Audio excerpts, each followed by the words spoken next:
We're going to change that at the top up there. And there we go. Apologies.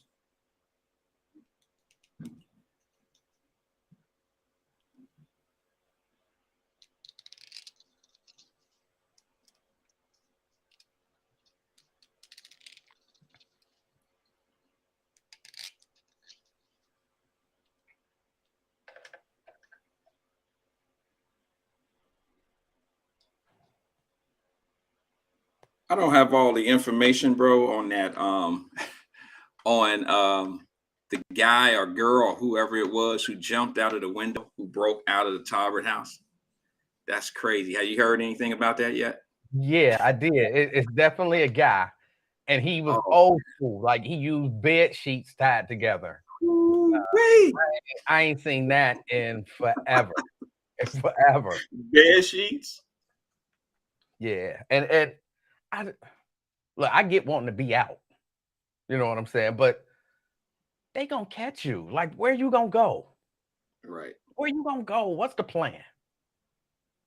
And you got on them state issue shoes.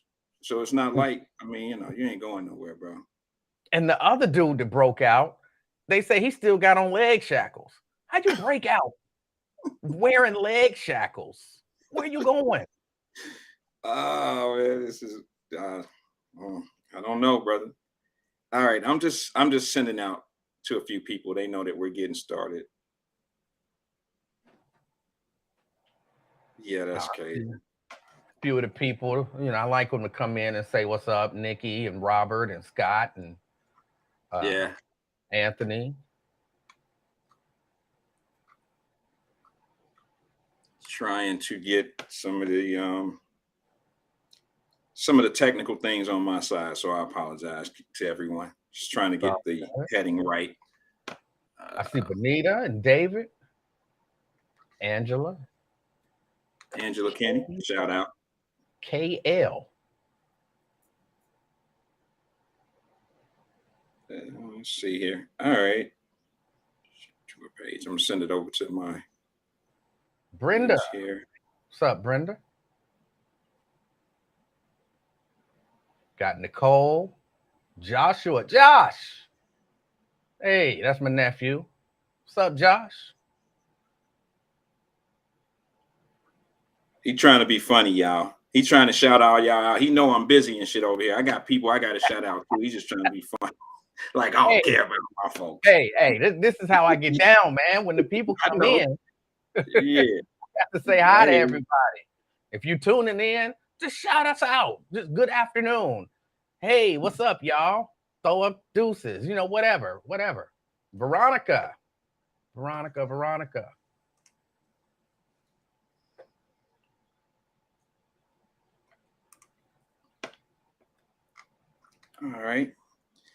All right, E, I got it. So they had bread sheets, I mean?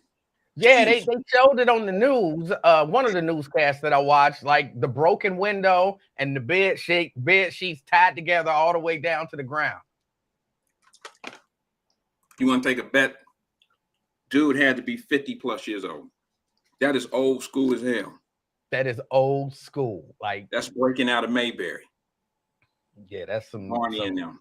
He saw that on a movie. Good show. What's good, man? How was your weekend, brother?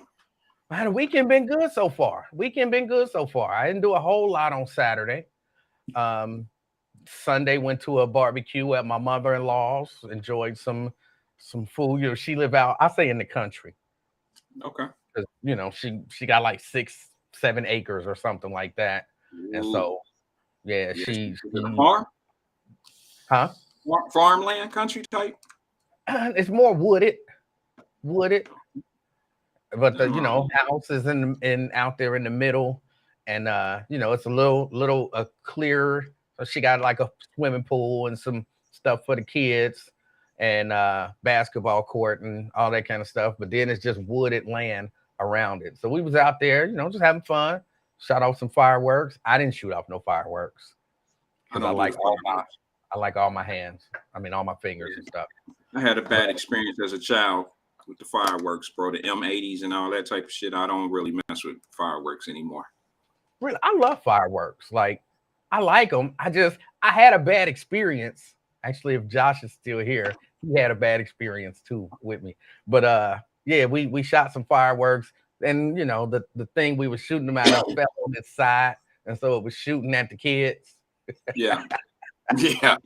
Was We used to have bottle rocket fights, bro. Did y'all do that as kids? No, we didn't do that as kids. Oh, we yeah, had a mishap, but y'all was reckless. Yeah, yeah. There's no doubt. I mean, we would light the bottle rocket from the stick, holding the stick, and then when it got low to the stem, you try to let it go so it'd go chase somebody. It didn't always work out, but we, we did it occasionally, man. We had nothing else to do. We didn't have anything else to do. So But I other need to than know that- some details. Go ahead. I'm sorry. No, I was about to say, other than that, today I'm gonna start breaking down that moped. I'm taking it completely apart. And I was trying to stay away from your moped, bro. Why you bring that up? Then and when I say break it down, I mean, because I'm gonna paint it. So I gotta take everything apart. I gotta take off the brakes, gotta take off the light, gotta take off the engine, gotta take off the wheels, the whole everything. I gotta completely take it apart. Yeah, the pedals. So I'm gonna start that process today. Little baby still think it's a motorcycle, huh? She still call it a motorcycle. See, when I say moped, she don't know what I'm talking about. So I have to say motorcycle in order for her to understand we talking about the moped in the garage. I just think you misled her. I really do. I think you misled her. I think she's a smart, bright little girl who could know the difference between a moped and a motorcycle. You just wanted to feel a certain kind of way with that damn moped. I just think you was making it a bigger situation than it really was. That's just my opinion, but you know me. Hey, you got to right to your opinion. You got to right. That is motorcycle, baby. Watch, listen to this. It don't start. Yeah. It don't start. I put the fuel tank on, connected everything up. It won't turn over. So I got some work to do, but I'm sure you'll get it right. Yeah. Just make sure it's this summer. You plan on having it done this year? Oh yeah, it'll definitely be done this year. Okay, because I can see it being complete come October, November, and I don't think you're gonna be out there on a moped around November. So you might as well just save your time now and start on it at the end of the winter, so it'll be ready for the summer. I'm gonna start on it today, and I'm going out of town. Which, by the way, to remind everybody who watches the afternoon experiment, I will be out of town. So I'll do a show tomorrow. I'll do a show Wednesday. But then Thursday and Friday, I'm out. And then Monday, Tuesday, and Wednesday of next week, I'm out. So what? I won't be doing a show. All week? All week. You're going out of town. Okay. Going out I guess we all entitled to roll. I roll out a lot. But yeah, okay. I heard him. Part-time is taking off some more time. Emmanuel the King Livingston is taking off some more. Y'all imagine that. Look, if I had a house in every state in the union, then you wouldn't, I'd have my little studio at my Arizona house, and my little studio in my Florida house, and my little studio in my Ohio house, and all that kind of stuff. But I ain't got it like that. Yeah. I feel you. I mean, it's just an hour a day.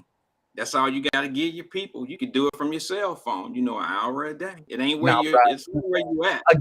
Again, I'm cell phone challenged, and that front camera on my cell phone, you won't see nothing. It's terrible. Okay, so you don't have. Please don't say you still rocking the flip phone. You're not rocking a flip phone. Hold on, I got my little. I got my little iPhone 6. That's all cracked up in the camera. See? Yeah. Hey, bro, what the hell is that on your screensaver, bro? Is that you? No, I couldn't see it. It came in blurred, but that's because it's blurred. That's Mrs. Livingston. Oh, okay. It was really blurred on the screen. I'm like, is it cracked up? Like, is it broke off? Yeah. See the break in it. You don't have a screen protector? No. Oh, okay. You might want to invest in one of those on your next. When you go get your iPhone, we on 13 now. When you go get your iPhone 9, when you get your iPhone 9, you might want to get a screen protector on that one. That one Peter. looked like the 7 right there that you just put up on the screen. That's what it is. That's what it Is is. it? It's either the 6 or the 7. Bruh. I'm gonna get a new phone.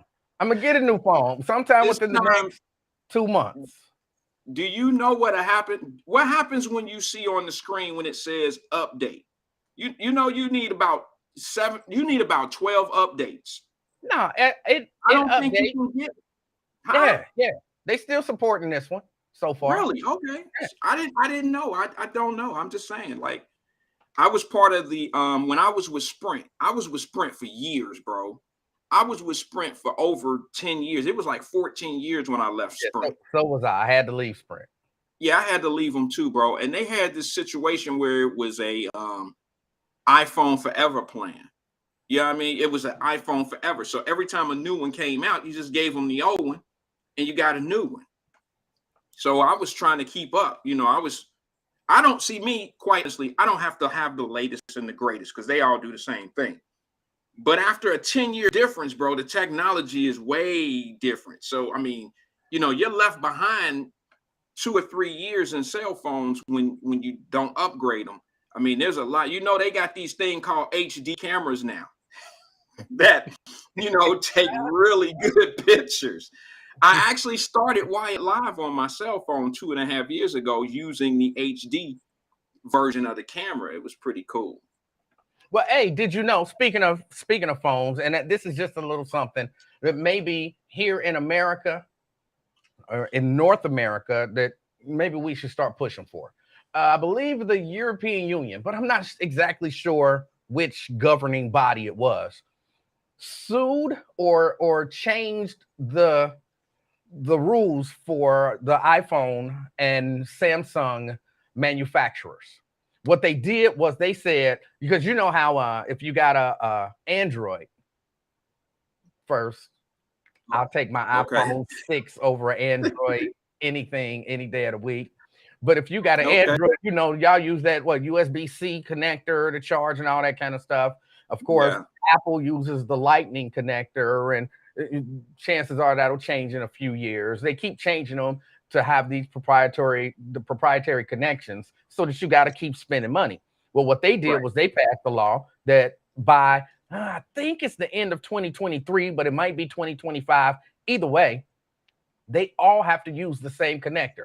Any phone manufacturer who sells phones in the European Union, they have to all have a standard connect, and that ain't just phones. It's like virtually every device, like, you know, those little Bluetooth speakers, the charger, everything has to be the exact same so they don't keep charging. You know, you got this charger for that and that charger for that and that charger for that, and you walk around with 6 chargers for your device. So I like that. Wow, that's interesting. I mean, who's doing that? Who's leading the charge on that? I think it was the European Union, even though it's been a minute since I've seen the story. I think I saw the story, a month or so ago. So I don't remember, but somewhere over in Europe. That's what they're, I mean, it's not they've already passed the law to say by this date, y'all all have to have the exact same connections. That's interesting. I'm wondering how they can even get away with that. I mean, most of these things are manufactured. Some of these companies are corporate out of America, and some of these things, a lot of these things are manufactured in China. And I'm wondering how they had this universal power of being able to tell people what they can do with their brand or their product. I'm just curious how that happens. They're saying, look, if you, because you know, different countries, different areas regulate things differently. And so they're basically saying, if you want the right to sell your stuff here, it's got to have this connection, which I think they chose USB-C. I think that's what they went with. It's got to have a USB-C connection in order for you to sell it here. Now, if you don't want to do the USB-C, that's cool, but you just can't sell your iPhone over here. Okay, you can't get a license to come into whatever area they're running. So that there it is right there. That makes sense. I think it's a good idea because I hate carrying several different chargers and all that old stuff, but I generally try to get the same product, like Apple, when it comes to iPhones and Apples and earplugs and all that stuff, all those things tend to run off the same charger. So that's never really been a problem for me. But I guess for some things like those speakers and stuff, I guess that's different. But I don't know, bro. I don't know. It's not a big deal to me. I think it's a good idea. Matter of fact, if they start doing it, I wonder if they're gonna enforce that in car manufacturers as well, because you had a USB ports in cars too, and you can plug in, charge your car directly with USB versus plugging it in the cigarette lighter like us old heads used to have to do with the adapter. You put the adapter in and try to, so that would be cool. Yeah, they'll probably make them all. I mean, it makes sense that everybody, since they've chosen, I believe they chose USB-C. Again, I have to look it up again because it's a month ago, but just since you was trying to iPhone shame me, it made me think about it.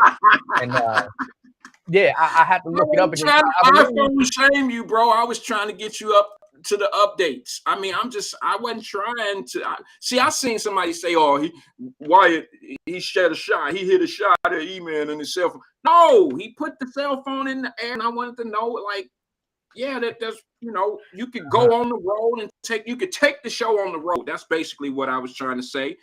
He said something about his phone wasn't really able to do all of that. That's where it came from. So I just wanted to elaborate on, if you upgrade your phone, you could be somewhere and go live and do what you need to do right then and there. That's all I was doing. I was telling him the truth. That's not shaming. That's not true. That's not true. Anything you say is shaming now if the person don't like it. Like even when one caller had called in and said we spend our time slut shaming people, and of course I've always been of the mind slut should be ashamed of, but slut shaming. Huh? Never heard of it. Shaming sluts? Yeah, you can't do that, man. You can't do that. Sluts are people too. You can't shame the sluts. They gotta feel good about themselves. And if you try to shame them, that's a bad thing. Yeah, you didn't know that. You can't fat shame nobody. That, bro. I guess I'm guilty too. Yeah, no, man, you can't do that. You can't do that. Sluts are people too. They are people. I got a new T-shirt for you, E. Slut matter. Slut lives matter. Slut lives matter. You really never heard the term slut shaming? Never. Really? Never, Marquetta said it when she called in the other day. Shout out to my sluts. I never heard it. I never heard it, bro. Let's take a poll. Has everybody heard slut shaming? I've never heard, bro. I don't really run in them circles. But show of hands. Show of hands on the comments if you've ever heard slut shaming. Put a hand up if you've ever heard the term, and put a hand up if you've been guilty of it, but you've decided that you will not do it anymore. Oh shit! No, I ain't never decided I ain't gonna do it. I ain't never. AP Anthony Preston said he got his thumbs up. He must be a slut shamer. Slut lives matter, bro. He's just saying that he's heard of it. Yeah, we've heard. Yeah, and that's right. B-Rab says, yeah, they have a whole slut walk festival. I don't know where it is, but the one chick, what is her name? Who's the famous person who's kind of put out there as the person who kind of started it. What is her name? Is it Black China? Black China. I heard of her. Or no, the one that used to be with Kanye, with the blonde hair. Oh yeah, I know you're talking about. I don't Amber know her Rose. name. Yeah, Amber Rose. Or whatever. Yeah.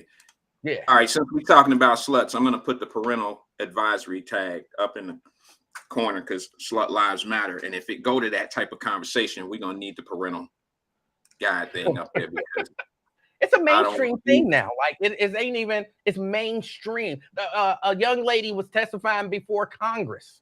Come on, bro. Stop playing. You playing, right? A few years ago, there was a young lady who was testifying before Congress, and I forget whatever the issue was, but she brought up a congressman trying to slut shame her. Slut shame. Okay.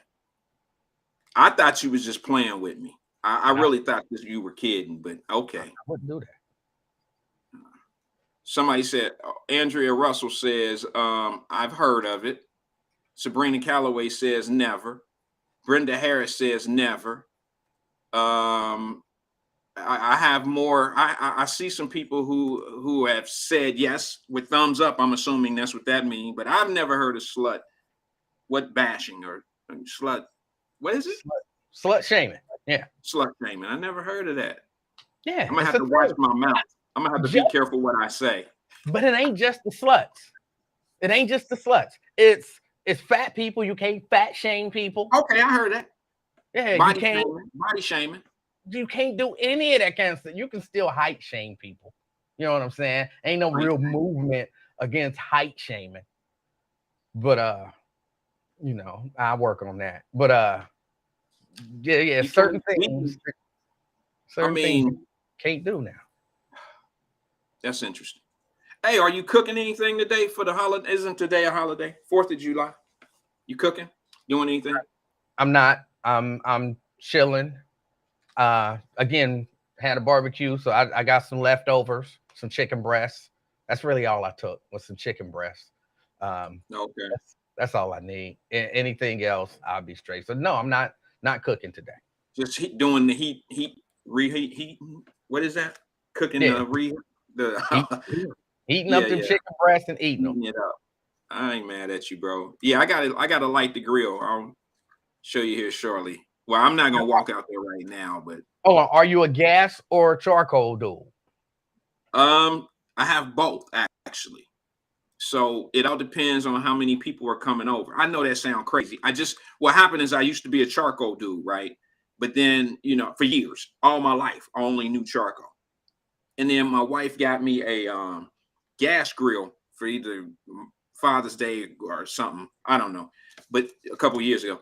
So what happened is I never got rid of the charcoal because, you know, we have like parties at the house sometimes with close family members.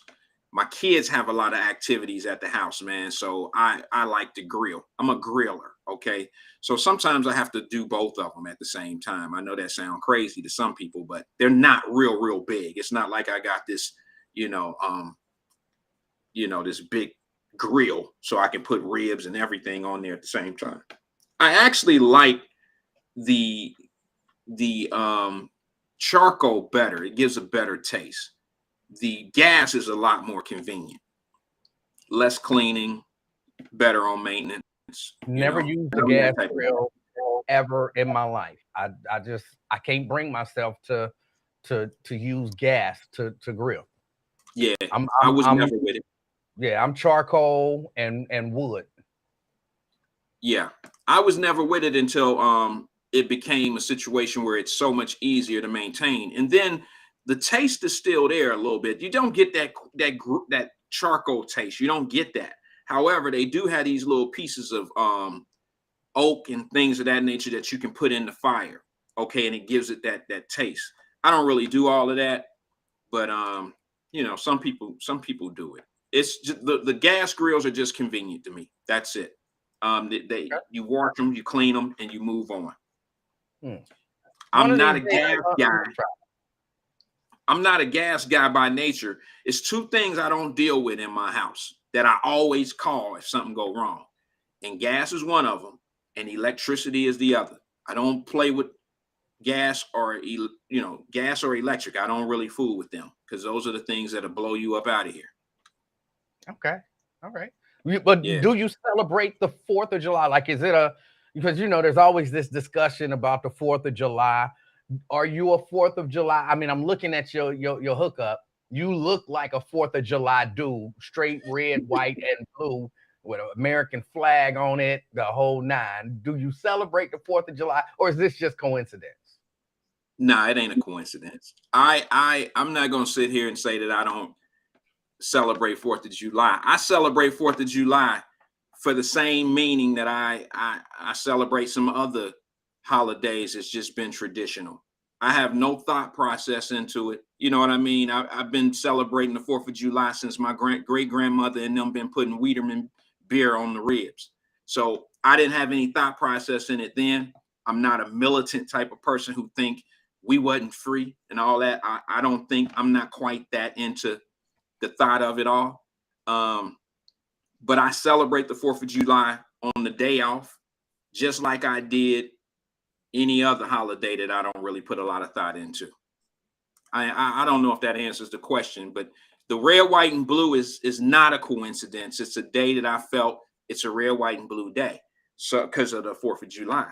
And this happens to be one of my fits from my collection of the Wyatt brand, the boxing and things of that nature. So I thought I'd put it on today. Plus it's cold as hell in here. So I put this on. I have a t-shirt on actually, and then it got really cold in here. And I'm like, let me put this on. It's 4th of July. What's up with you? I'm kind of the same.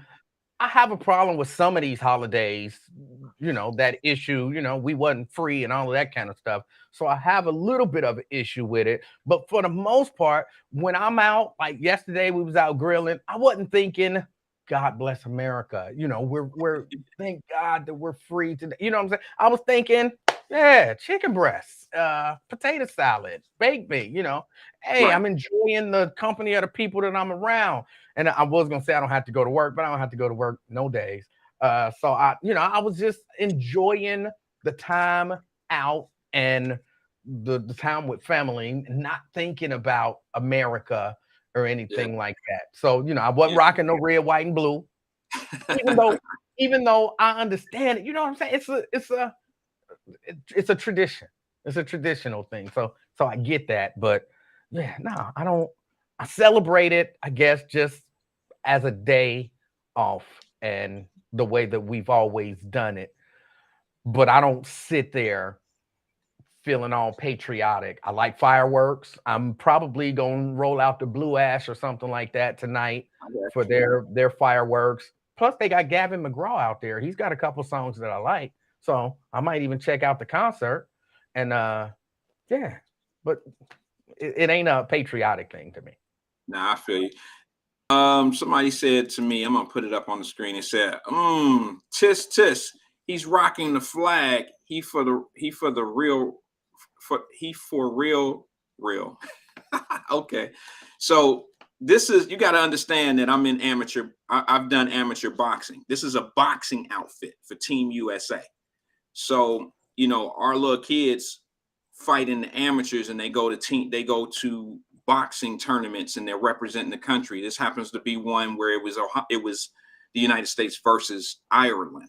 So I'm rocking this because I'm a proud American when it came down to these kids representing our country and fighting in a tournament that was a worldwide tournament, and Ireland came to the country and we fought Ireland. So yeah, you're right. I wouldn't see any other flag to be on this outfit right here other than when we were representing America and it was, our little kids in there. So yeah, you're right. I do have the flag on. Probably got it on the front and the back. But but that kind of makes sense. Like if when I'm in Cincinnati, I represent, if anything, Avondale. Avondale, that's where I was raised. That's where I live now. Avondale. You talk about high schools, I represent Aiken. I'd be proud of Aiken too. In the grand scheme of things, don't nobody care. If I'm out of somewhere, I'm representing Ohio. You know what I'm saying? I'd be in Arizona. right. I got some Cincinnati, some Ohio stuff that I'll be wearing. If I'm out of the country, I'm representing the United States of America because that's where I'm from. So I'm representing that. So that make a difference when it's, a competition or something like that, or even you just abroad. I'm America. I represent where I'm from. I represent, what raised me. So that makes sense. No, that's what it is. I mean, I didn't go out of my way to create something, American or whatever. Not that I have a problem with it. I mean, I know we all say, it's a touchy subject in our community. It's a touchy, topic in our community. Why do we rep America? I mean, some of us could say America ain't shit. Some of us can say America has given me a lot of opportunity. Some of us can say that America has just been horrible for us. And then some people could say, I wouldn't go anywhere else. I mean, there's so many different, there's so many different takes and opinions. I guess it's based on me personally. I think it's based on what you've been through in life. Maybe not all the time, because I know some kids that grew up privileged and they go out and do some of that they do some of they totally against what happened and in the past, and they protested and they bring it up to now. And I understand that. And some of them have never even gone through the things that some people have gone through. My grandmother went through a lot. And one of the things that she taught me was what she'd been through. She didn't necessarily tell me to feel the way she felt. She didn't try to teach me how to fix it. She taught me how to be better than the situation. And what do you do to not be in those situations where you can be done like that? That's what it is. It's a touchy subject, bro. I don't even really like talking about it, because what happened is, I think that's one of the biggest divides in the country amongst us is how we view how we're treated. Some of us say keep on stepping, some of us say keep on fighting. And I think sometimes when you stepping, you can step right over your problem and leave that problem behind and fix it by bettering a situation for the up and coming people. That's just my take on it. And I hear you, and I feel like it take all of that. I feel like it take keep on fighting, it take keep on stepping, it take all of that. Because some people, we need Wyatts, rich dudes, we need Emmanuels who know, what I'm saying, just and I'm kind of being silly, but in all honesty, we need successful people who have worked within the system, who understand the system, and who have some standing in the system. And we need, I'm gonna throw out Iris, who, on the other side, fighting against the system to make the system come around. We need all of that and everything in between. So I try not to judge people in terms of their views on how they look at America and how they function within America, because I understand that it takes all of it for us to progress. Absolutely. It take a dish. I mean, you're right. I look at it like this. I mean, America is for sale. I mean, it may not work for all of us, but America is for sale. You can position yourself if you think properly.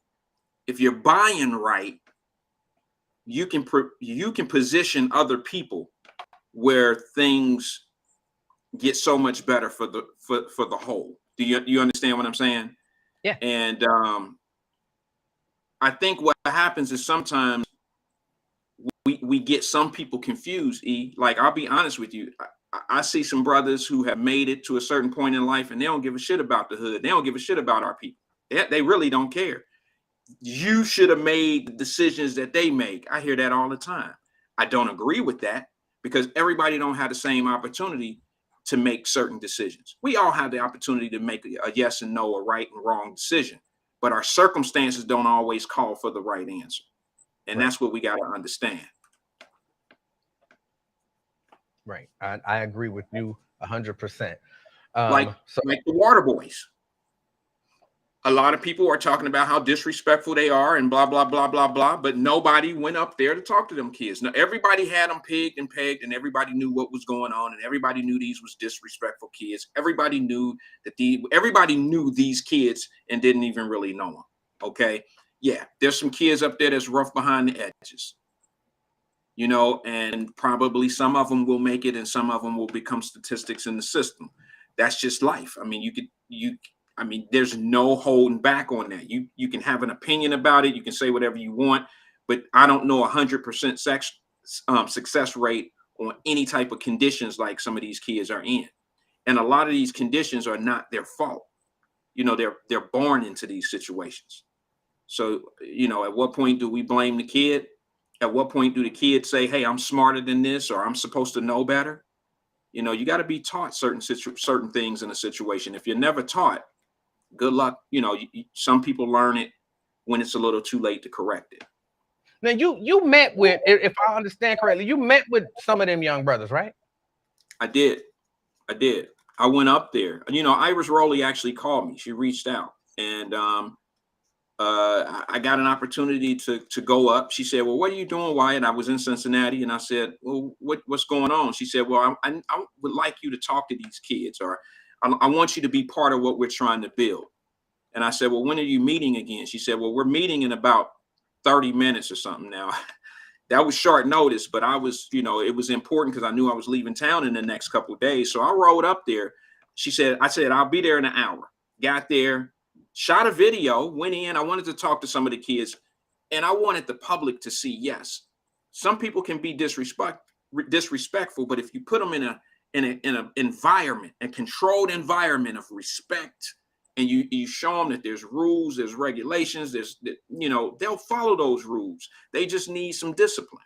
And if you show them how to get to the money, all these kids want to do, they don't want to be trouble. There's a couple that use trouble to be the alpha of the group, you know, the capping and all that stuff. But all these kids want to do is be successful at something. You know, they want to be successful at something. And if you put that something in front of them and give them a goal and give them something to reach for, most of them want to get to the money, E. You understand? Yeah. Like we did. Yeah. They just want to get to the money, man. And if you put an easy way to get to the money and it happened to be something wrong or bad or nasty, some of these kids had that heart to be able to go into that lane. Some don't really want to do that, man. But unfortunately, I want to say something about that. Unfortunately, E, you know, one of my biggest things in this situation was, why don't these kids find jobs?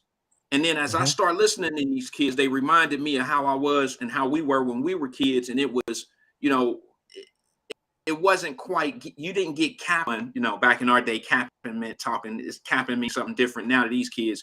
But back in the day, you didn't get talked about if you went and got you a little summer job, or if you went and got you a little spot, you know, a cleanup yard or paper route or something. You didn't get capped on like that.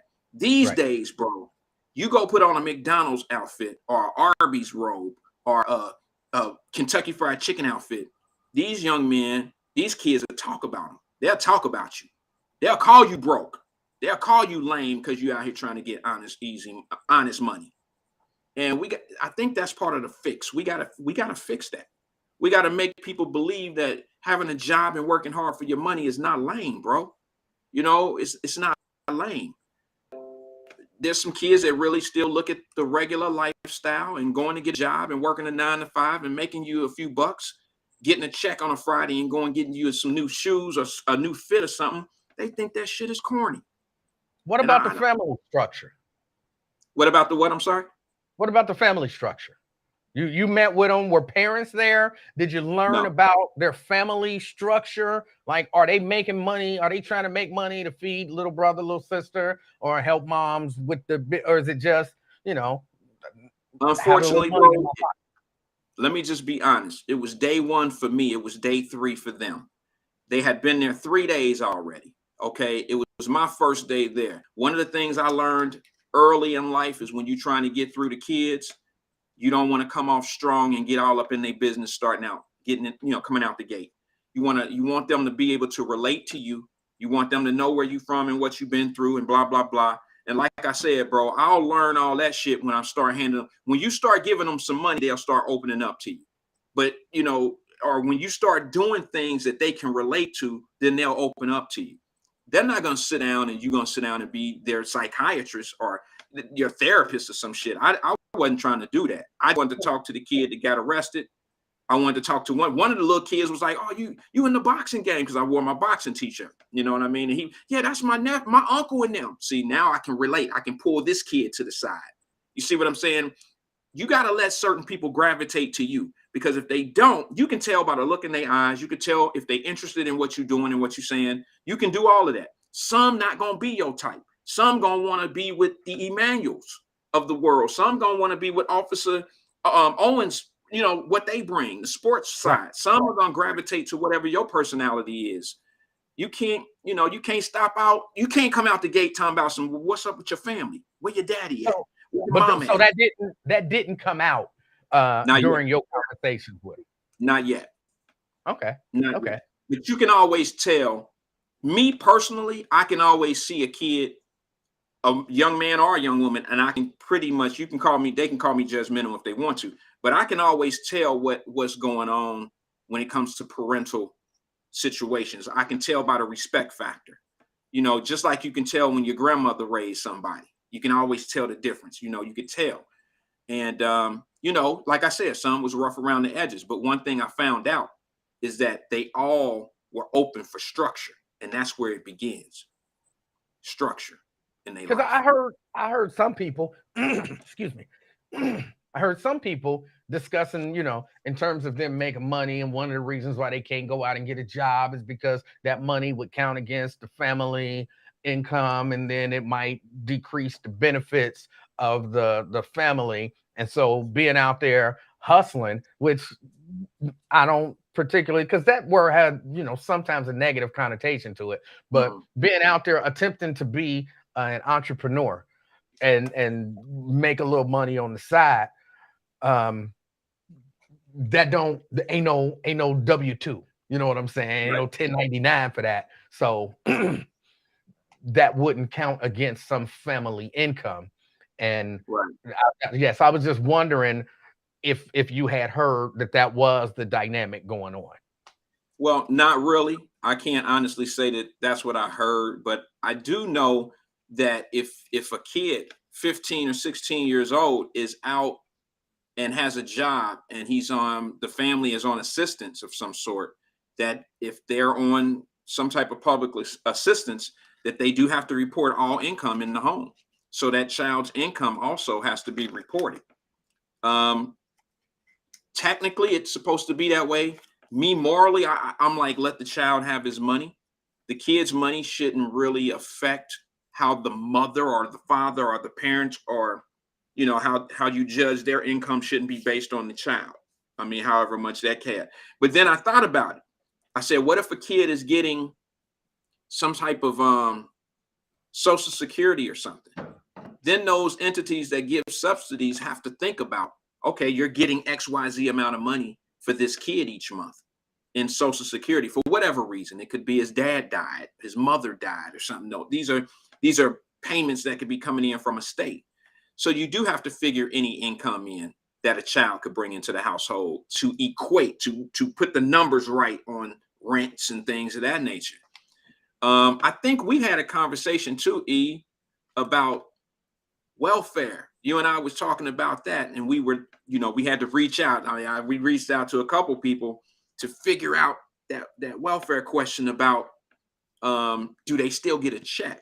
You know what I'm saying? Welfare ain't like it used to be when we was growing up. Okay.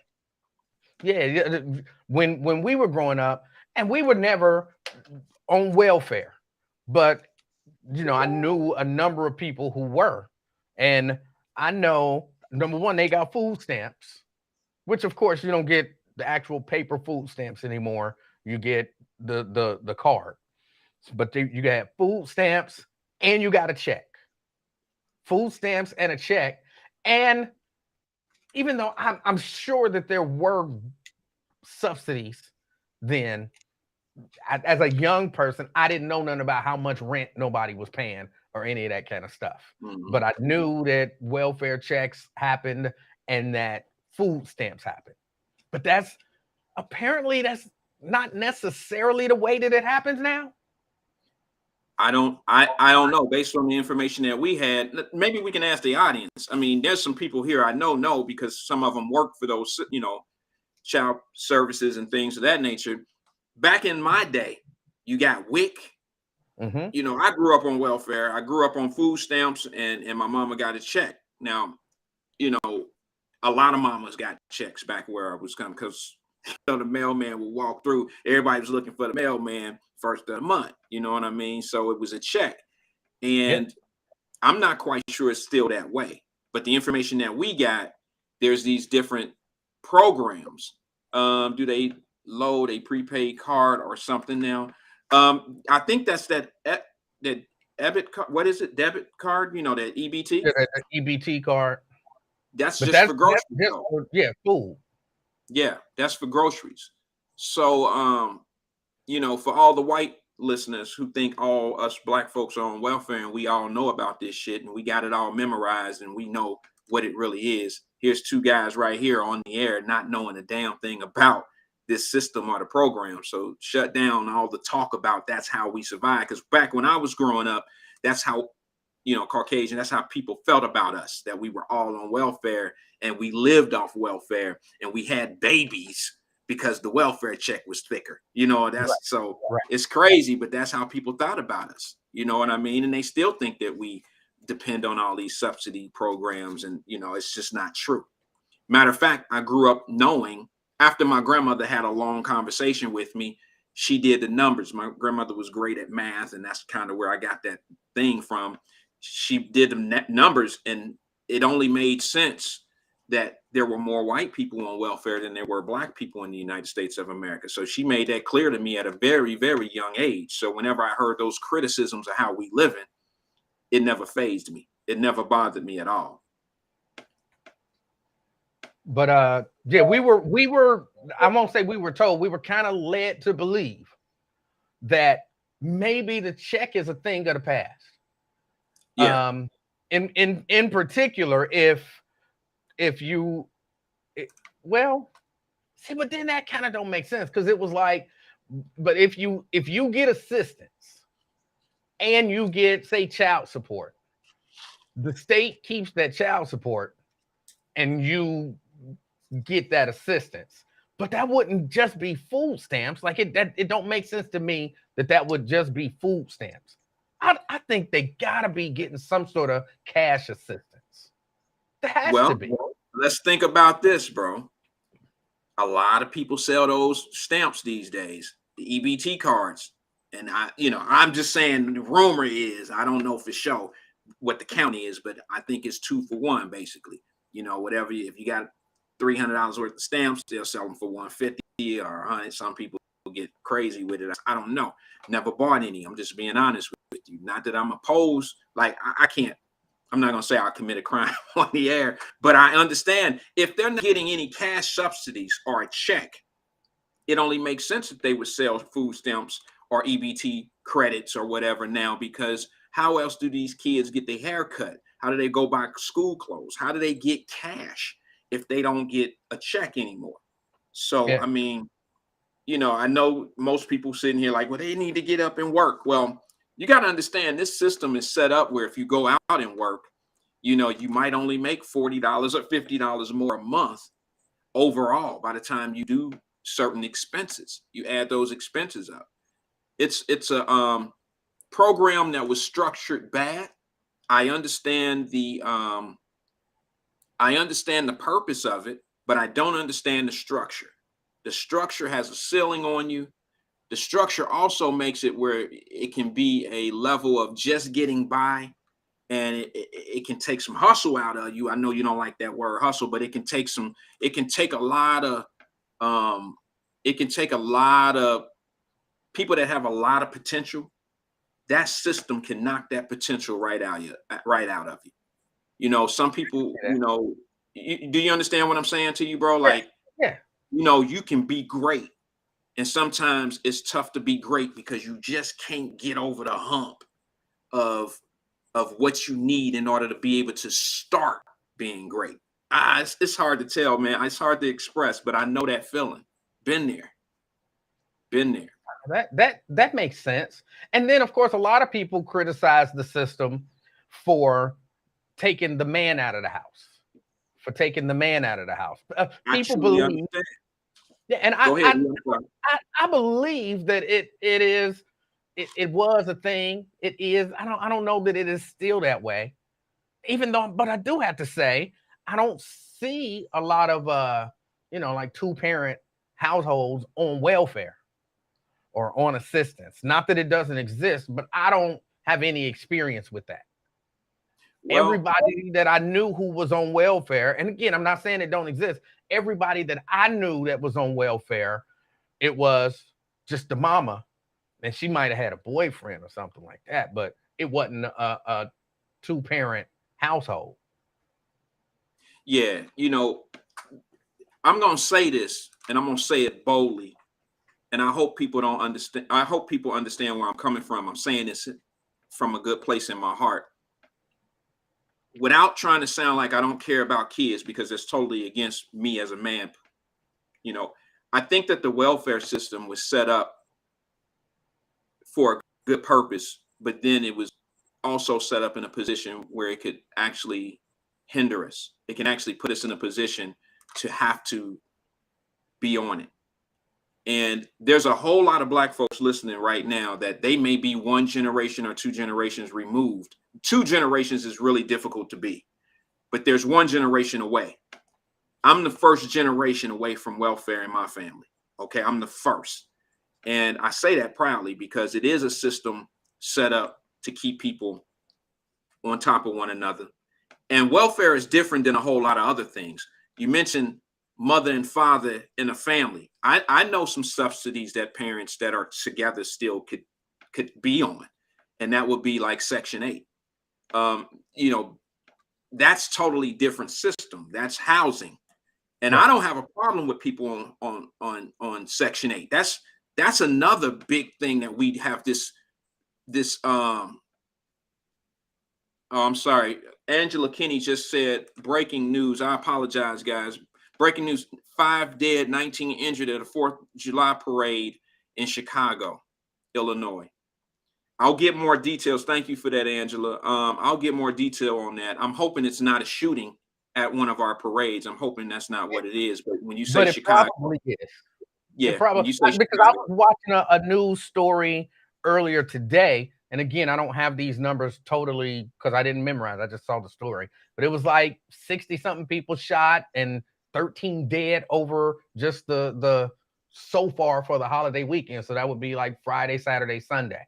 So it wouldn't be shocking to me to see more gun violence when you've seen gun violence on that level.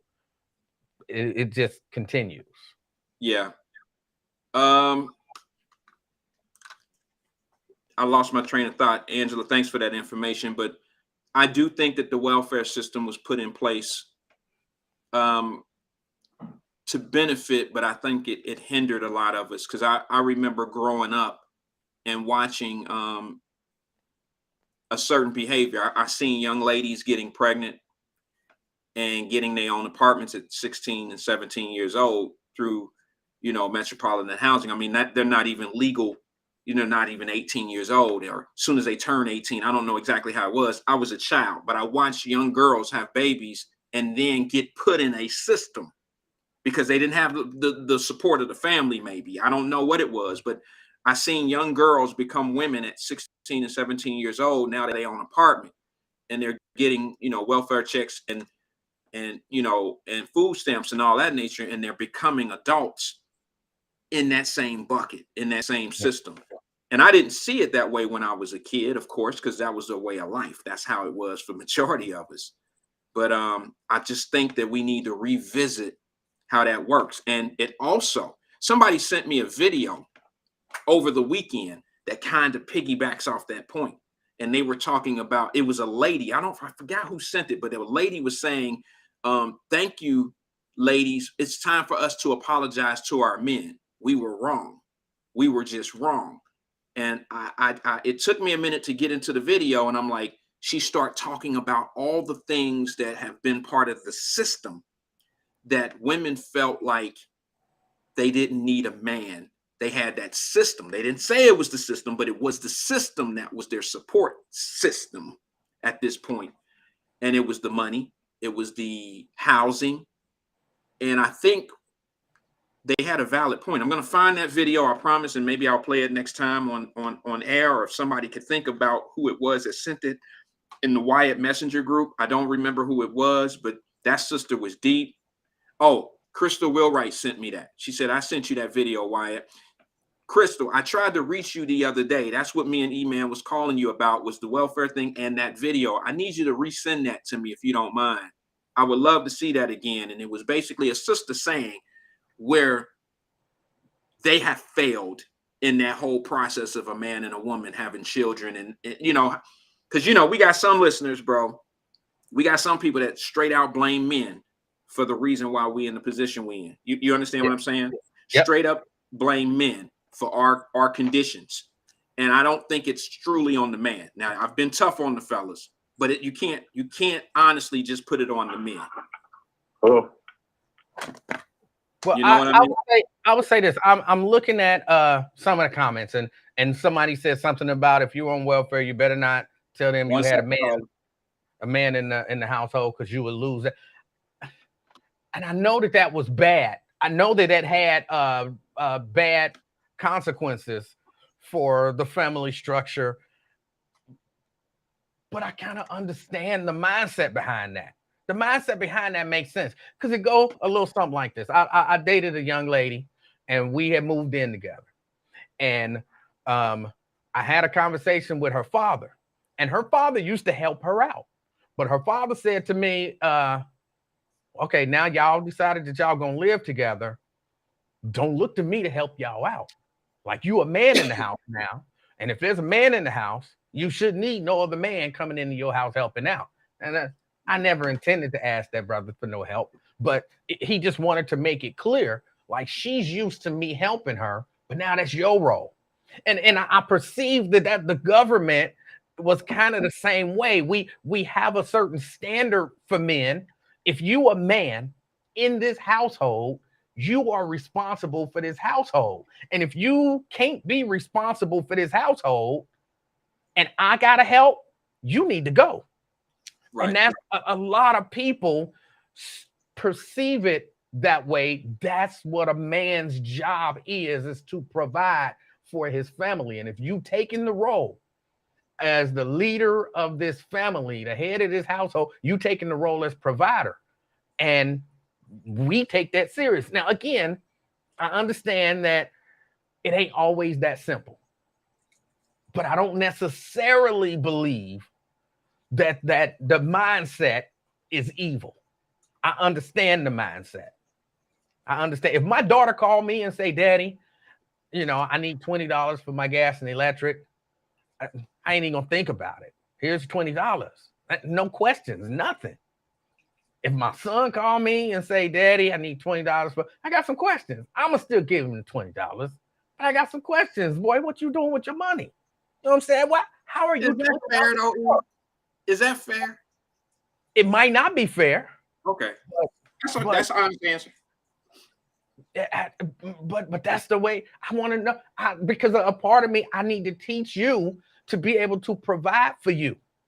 I need to teach you, and I know I need to teach her too, but she's a young woman. You a grown-ass man. You know what I'm saying? You got to be able to make this stuff happen. And again, it ain't that men don't ever need help, but you don't want to, at least for me, I didn't want to raise a man that was constantly in a state of needing help to provide. No, that makes sense. That makes sense, E. I know that I've done some things. I have two daughters. I have a 21-year-old. She just turned 21 in December. Well, she'll be 22 in December. And then I have a 17-year-old who just turned 17 in April. And one of the big things that I've installed in them is, unfortunately, maybe that's going to backfire on me. I don't know. But I've tried to make them as independent as possible, but yet vulnerable to the fact that they would know a good man. It's a tough situation to be in, but women have to understand that you're going to have to give some leeway of that independency, because I've been around a lot of independent women who end up with guys who just aren't quite at the same level of independency. You understand what I'm saying? I mean, I know some girl. Matter of fact, I have a friend of mine. She's a doctor in Atlanta, down in Georgia, and she shouts at me and she wants to know why she can't find a good man, but she constantly finds these guys that depend on her money. And I'm like, I used to say it was because of the level that she was at. But then I also found out that she just like what she like. I mean, she like a certain type of dude, and that certain type of dude is just not mind framed with that much independency on his own of being, they just don't match up to that, to where she is. That don't mean she can't be happy, but that also puts her in a position where she's going to get used. It's a tough thing to explain. Some of these sisters know exactly what I'm talking about. Hey, E, I got a phone caller on the line, man. You feel like taking a call? Let's go. Okay. Hold on one second, caller. Good evening, caller. This is King and I. Who am I speaking with? It's AP, bro. AP, what's good with you? Oh, all good, brother. How about yourself? I'm doing good, man. Thanks for holding. What's on your mind, brother? Just one thing out the box. So I'm enjoying you and E. Thank This is, but I wanted to go back to the being on the welfare system. You know, I came up. You know, at one point my parents was on the system because both parents lost their job and they worked at the same plant here. They used to be here in Cincinnati and they closed down. It was called Abbott Living. But anyway, um, you know, as far as the welfare thing is, I think it has its place. But what I would like to see, which I also posted on one of the chats here, is that I believe everybody should be working, whether you know it's a low-paying job or not. But and when you get the subsidies, you know, I think it should be made up in cash that you know for an adjusted living. But at least you're working and you're showing your kids that you might have that. Yeah, I get up every day and I go to this job, you know, instill some kind of work ethic in them that they can see, you know. you.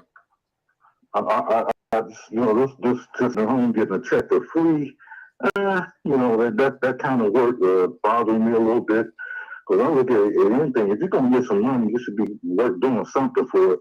And I don't care if it's, you know, they have you pick you up in a bus and have you clean up, you know, help clean up your neighborhood in the daytime. You know, like the kids might be in school or whatever. You know, people, if you, it's one of those things, once you get to be sitting at home all the time, that's your mindset. Your kids see that, oh, I can be on the system too and sit at home. You know, I mean, there are some, I mean, the majority of kids that we have, they go out and do better than that. But just to get people out of that mindset of just sitting around doing nothing and getting free money. I think you should have to do something. If it's not enough for your family to survive, okay, the government makes up the difference. I definitely believe the living wage for families and everything should be adjusted, not the way it is now. But as long as you're doing something to help yourself, I don't know the government shouldn't help. You know, I'm the same way with my kids. You know, I'll give you anything as long as I see you trying to do for yourself. But just to let you, you know, just to be giving you my money for free or whatever, I don't get down like that. I understand.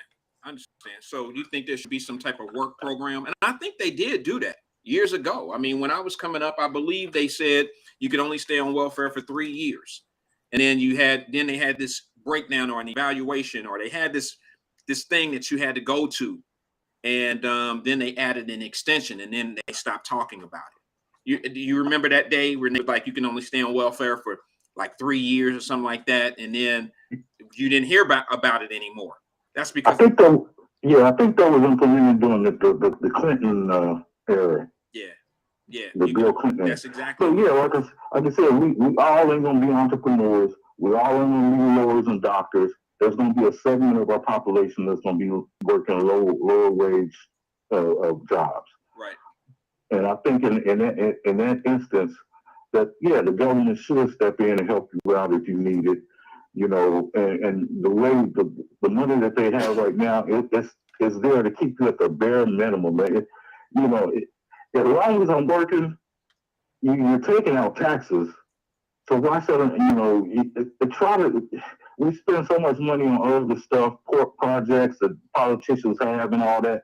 Why shouldn't they give that money back to the people who need it to bring them up to you know, a good standard of living? As long as that person is, you see that they're out trying to help themselves. Yeah, I agree. I agree, and that's why I mean you hear me sometimes E and AP. Y'all hear me talking about how much money we send into Ukraine and some of these other. America is not just a welfare country for its people. I mean, I don't mean that derogatory. I'm saying they don't just give out money to people on welfare. They give out a whole lot of money to other people's projects in other countries.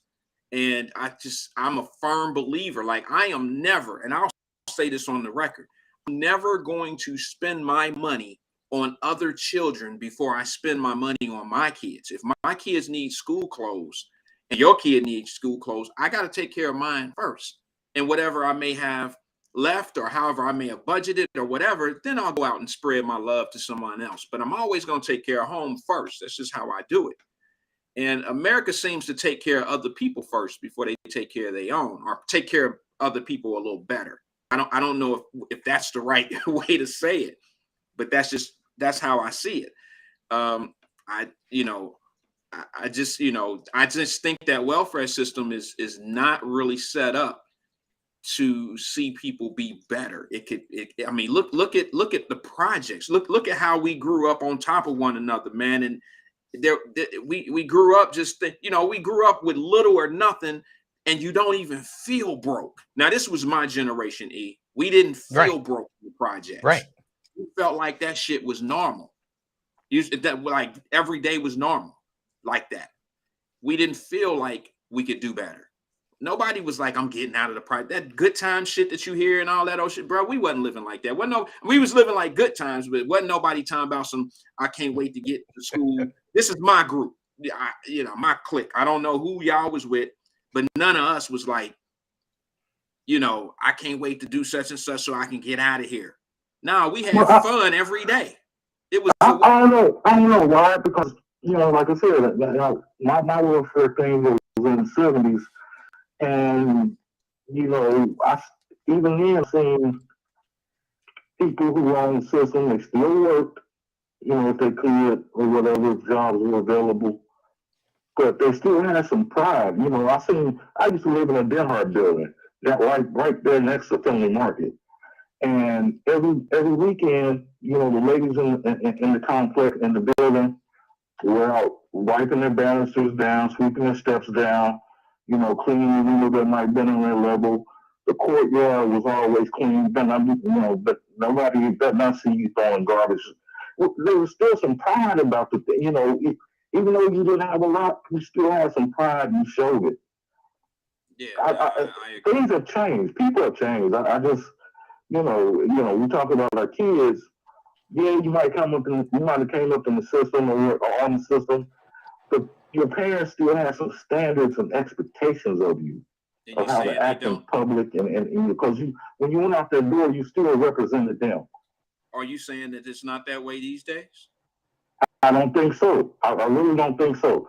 When you go back, we talked before about the 16-year-old. He might be 17 or 18 now. Who's going to be on trial for being a hitman? How is a child running around at 14, 15 years old at 1, 3, 4, 5 o'clock in the morning and killing people? And you don't have no responsibility in that. I just, when our parents said, when I was a latchkey kid, they said, come home from school, take your butt in the house, and stay there. And if somebody sing you out, if Miss Mamie sing you out, and she would definitely let your parents know, because they, again, my mom, and the people around the corner and all these ladies were kind of like sisters. Yeah. They had that kind of a relationship. And Eve's talked about it before.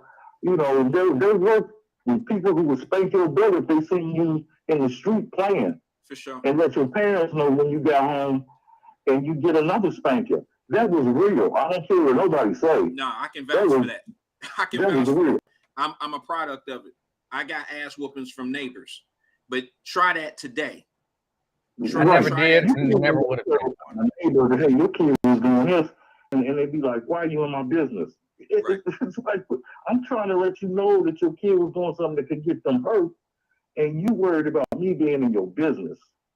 Yeah. It's different, man. The parents are different. Okay. Yeah, you're right. All right, Anthony, you got anything else, AP? No, bro. Good talking to you. Hey, we appreciate you calling in, man. Thank you and much love to you. Enjoy your day.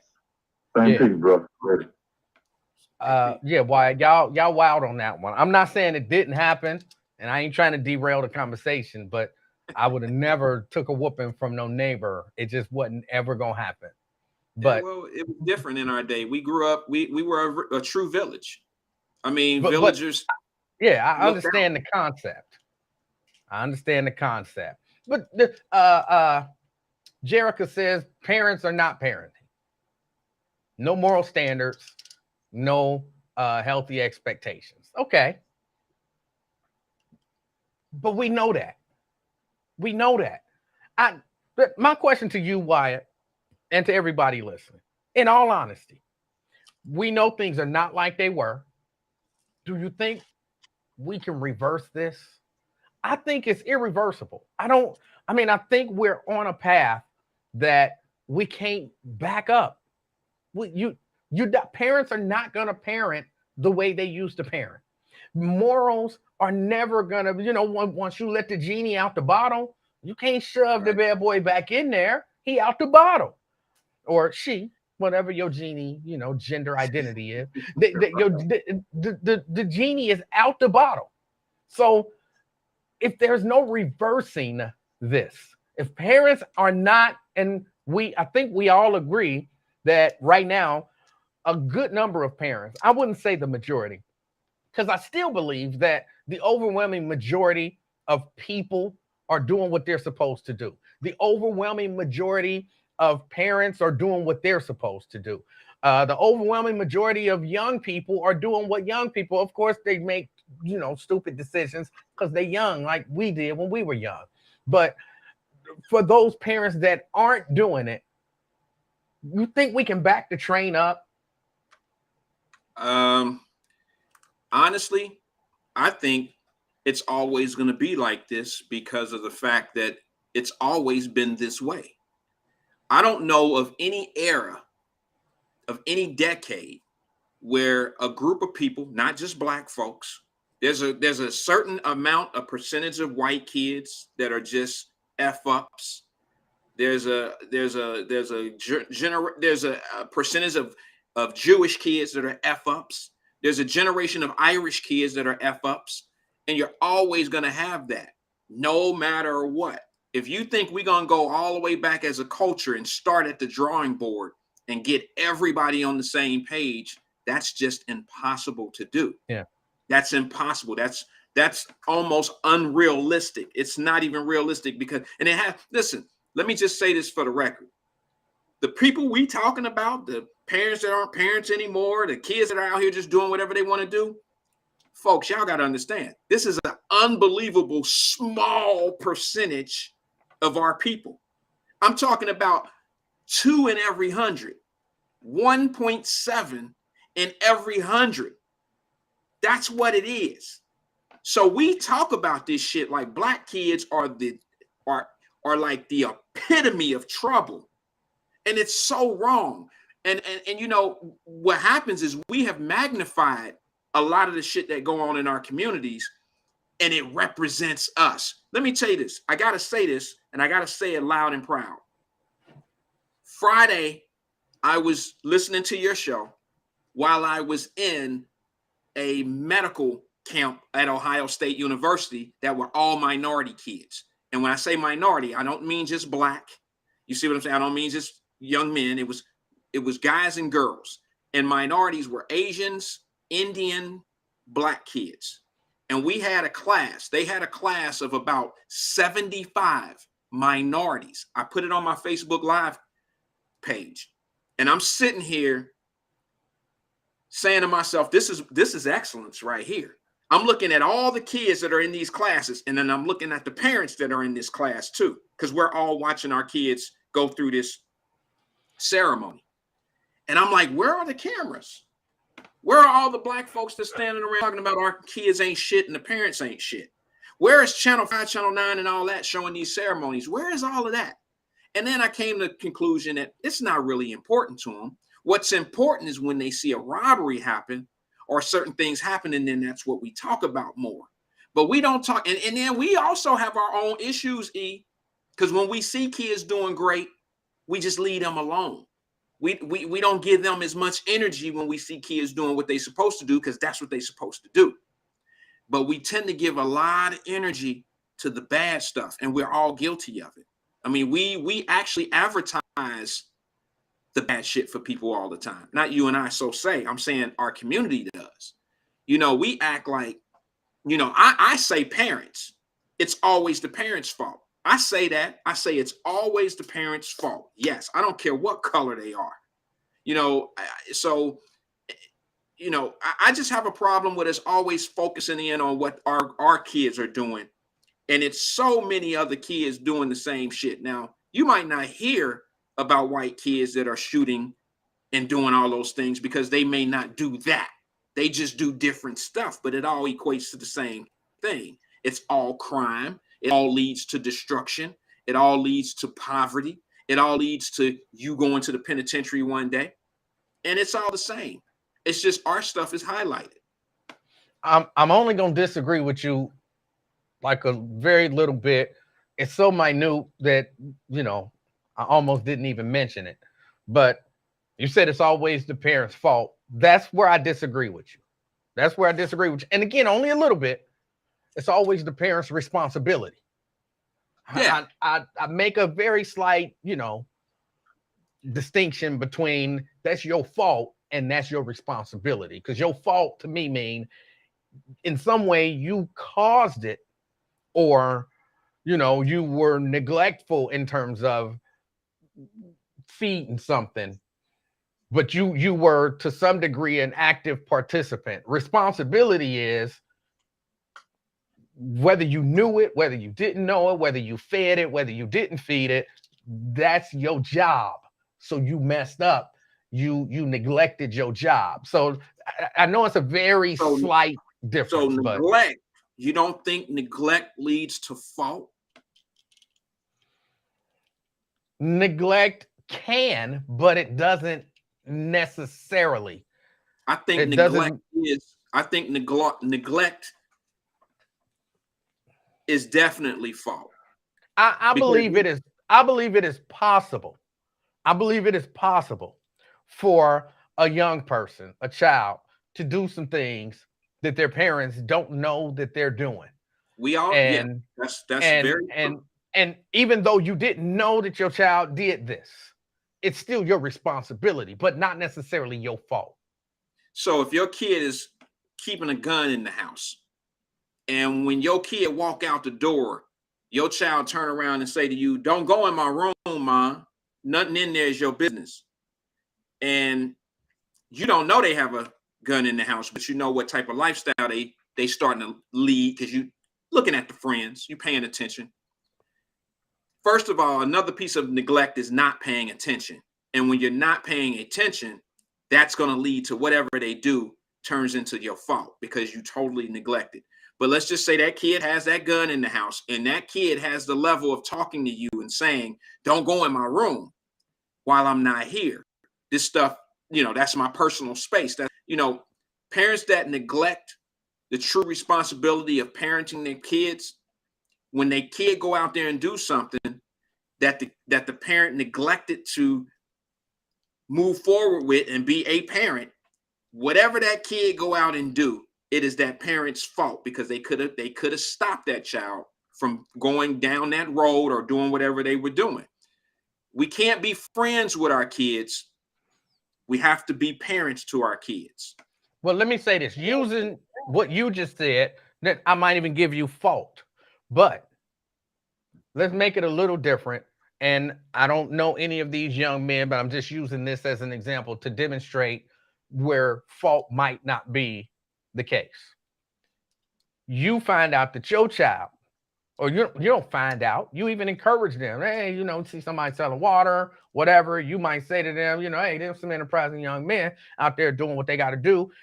So you support that. Go on out there and you watch them. You watch them. You even sit there with them for a little while. Make sure they doing it right. Then, you know, they know what they doing. You've taught your child respect and a good hard work ethic. You go home because now they got it from here. You've taught them, you've shown them the whole nine. And then you find out my kid was out there acting up. They didn't act up when I was out there. I taught them not to act up. They did something bad. That ain't my fault. It's still my responsibility. I got to deal with that child, but that ain't my fault because I did everything I was supposed to do. That's what it is. I mean, it's not worth even really getting caught up in, but in my mind, it's a small distinction that makes a difference because I'm not blaming you parent, because your kid decided on a whim to do something that they didn't have any business doing that's counter to anything that you've ever taught them, although it is still your responsibility because that's still your child. All right, let's do this, because in my world, I like to use specifics. In your case that you just explained, E, give me a specific situation, a drug deal, a kid that's playing with guns, he's gang related. Be more specific in your example of what, as me being a parent to a child that's doing what he want to do or she want to do.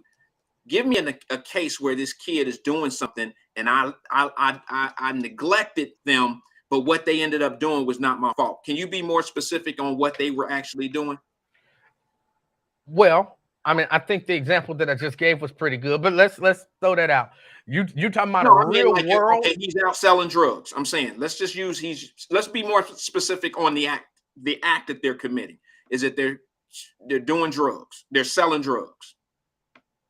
Can we use that? If you want to use that, sure. I mean, I'm just whatever you. Okay, I guess this is what it comes down to. I'm trying to tell you, as a parent, we should know everything. We don't know every step our kids are taking, but we know what our kids are into. You can't tell me one. That's not necessarily true. That's not necessarily true. Okay, then you have fault in what your kid is doing because you neglect. I'm not saying you know every time your kid is having sex or whenever your kid is actually carrying a gun, but you should be able to tell by the activities in the day-to-day what your child is into and what they're doing. You should be able, if you got a gauge, if you're engaged in your child's life, you should know what them kids are doing. Like I said, you're not going to know when they're doing it, but you should know that they're capable of shooting somebody. You should know if they capable of out there selling drugs. You should be able to tell by the shit that they're wearing that you didn't buy. You should be engaged in your child's life to have an idea of what your kid is capable of doing.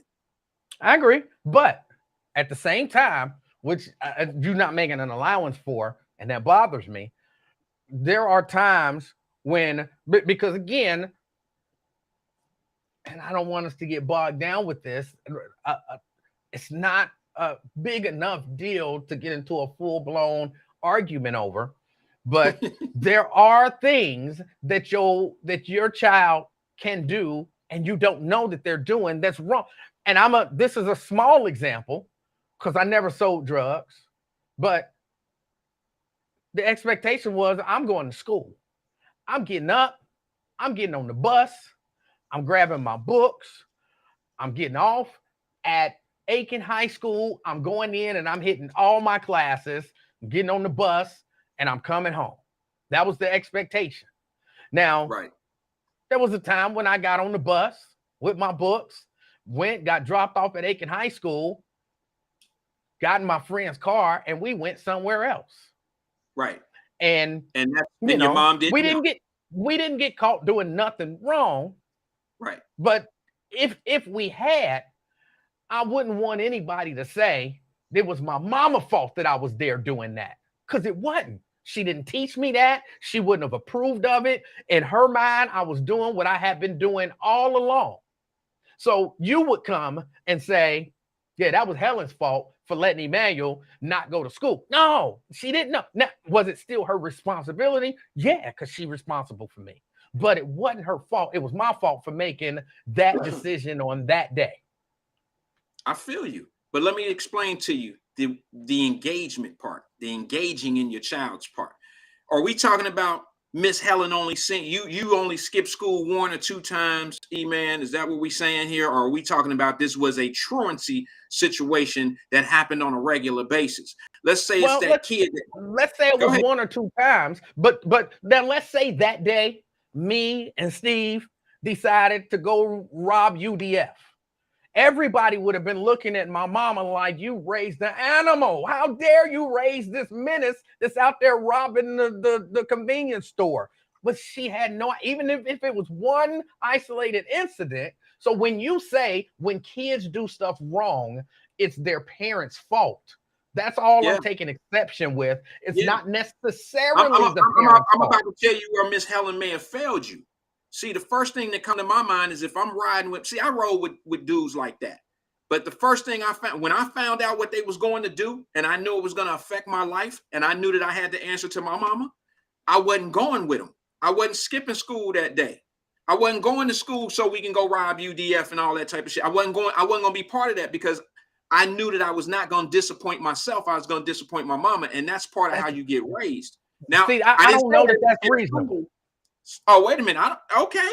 I'm not saying I didn't skip school. Here's the other thing. This is why I wanted you to be specific and use something that we can grab onto about it. And that was the skipping the school part. You're a truant, like for instance, CPS. One of the problems that CPS had all year, for years now, is their truancy situation. So if you got a kid that's skipping school all the time, you could say, well, I didn't raise that kid to do that. But at what point should that parent be engaged in that child's life to notice that the grades aren't right? Something's going on with the grades.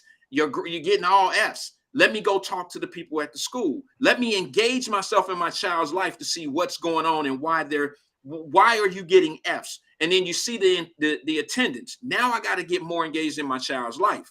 I'm not saying that you're going to stop a kid from doing what they're doing right away, but there is a level of getting in your child's life where you should know what your child is capable of doing. And if that is skipping school to do whatever, you got to be able to see them things, man.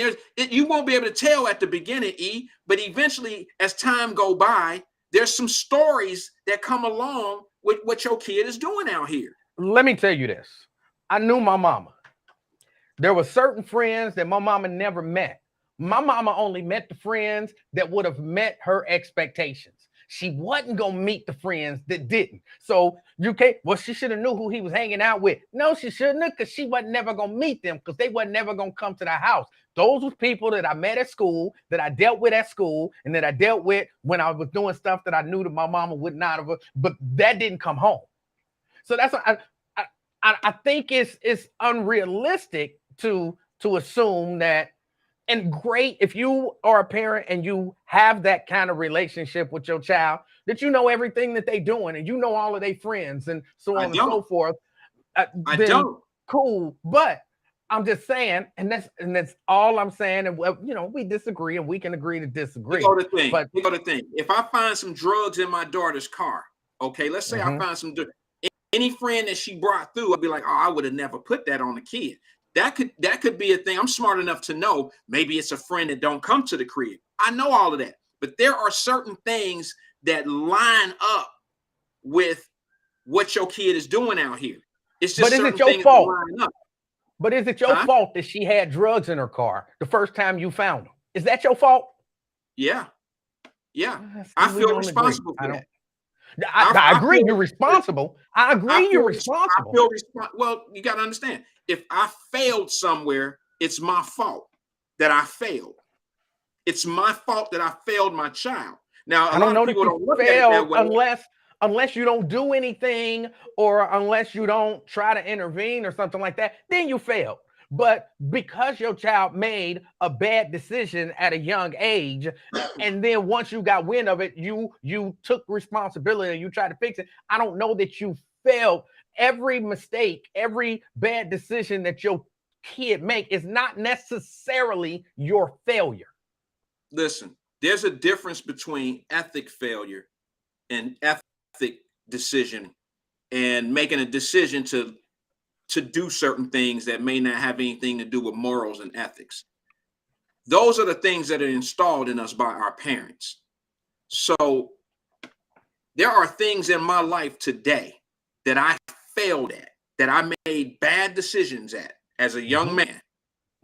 And I can put that on my mama because of how she raised me. She didn't raise me to do those things, but she also didn't raise me about those things. I didn't know about them things, so I was accepted to it. Like if an OG came by and wanted to teach me certain parts of the game or something, I was open to it because my mama never told me, listen, this is what you don't want to get into because of blank, blank, blank. So anything that I've made decisions on in that case, I'm just being honest with you, bro. That's where I'm from. I'm from that. Like, I'm like, look, my mother had certain boyfriends growing up. I ain't gonna get all like that personal and shit, but she had certain boyfriends in her life that rubbed off on me.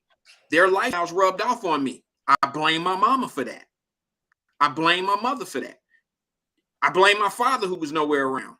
These are parents, regardless if they in our life or not. The things that they do play a huge part in how we're raised and what we're willing to do as children and what we're willing to take our chances with. There's some things in this world, bro, I just won't do because I know the repercussions of doing it. And I know that I don't want to disappoint my mother. That came from how she raised me. I just don't, again, I don't want to, and I'll let it go. We view things differently. I just don't look at every bad decision that I made as a failure of someone else. My mother could not have thought or figured out to take time and to mention every single thing, every single bad decision that I could possibly make in my We're not talking about everything. We're talking about life-changing things. That's what I was under the impression of. Even then, even if my mama told me, because look, you don't understand how important going to school, not skipping school, doing your work and all that stuff was in my household. I did not do homework. My mama whooped me. I got in trouble at school. Everything under the sun. I had a policy. I don't do homework. I had a policy. There was nothing she could have done. Nothing. When I tell you nothing, I mean nothing she could have done to make me do that, even though she stressed how important it was. That wasn't her fault.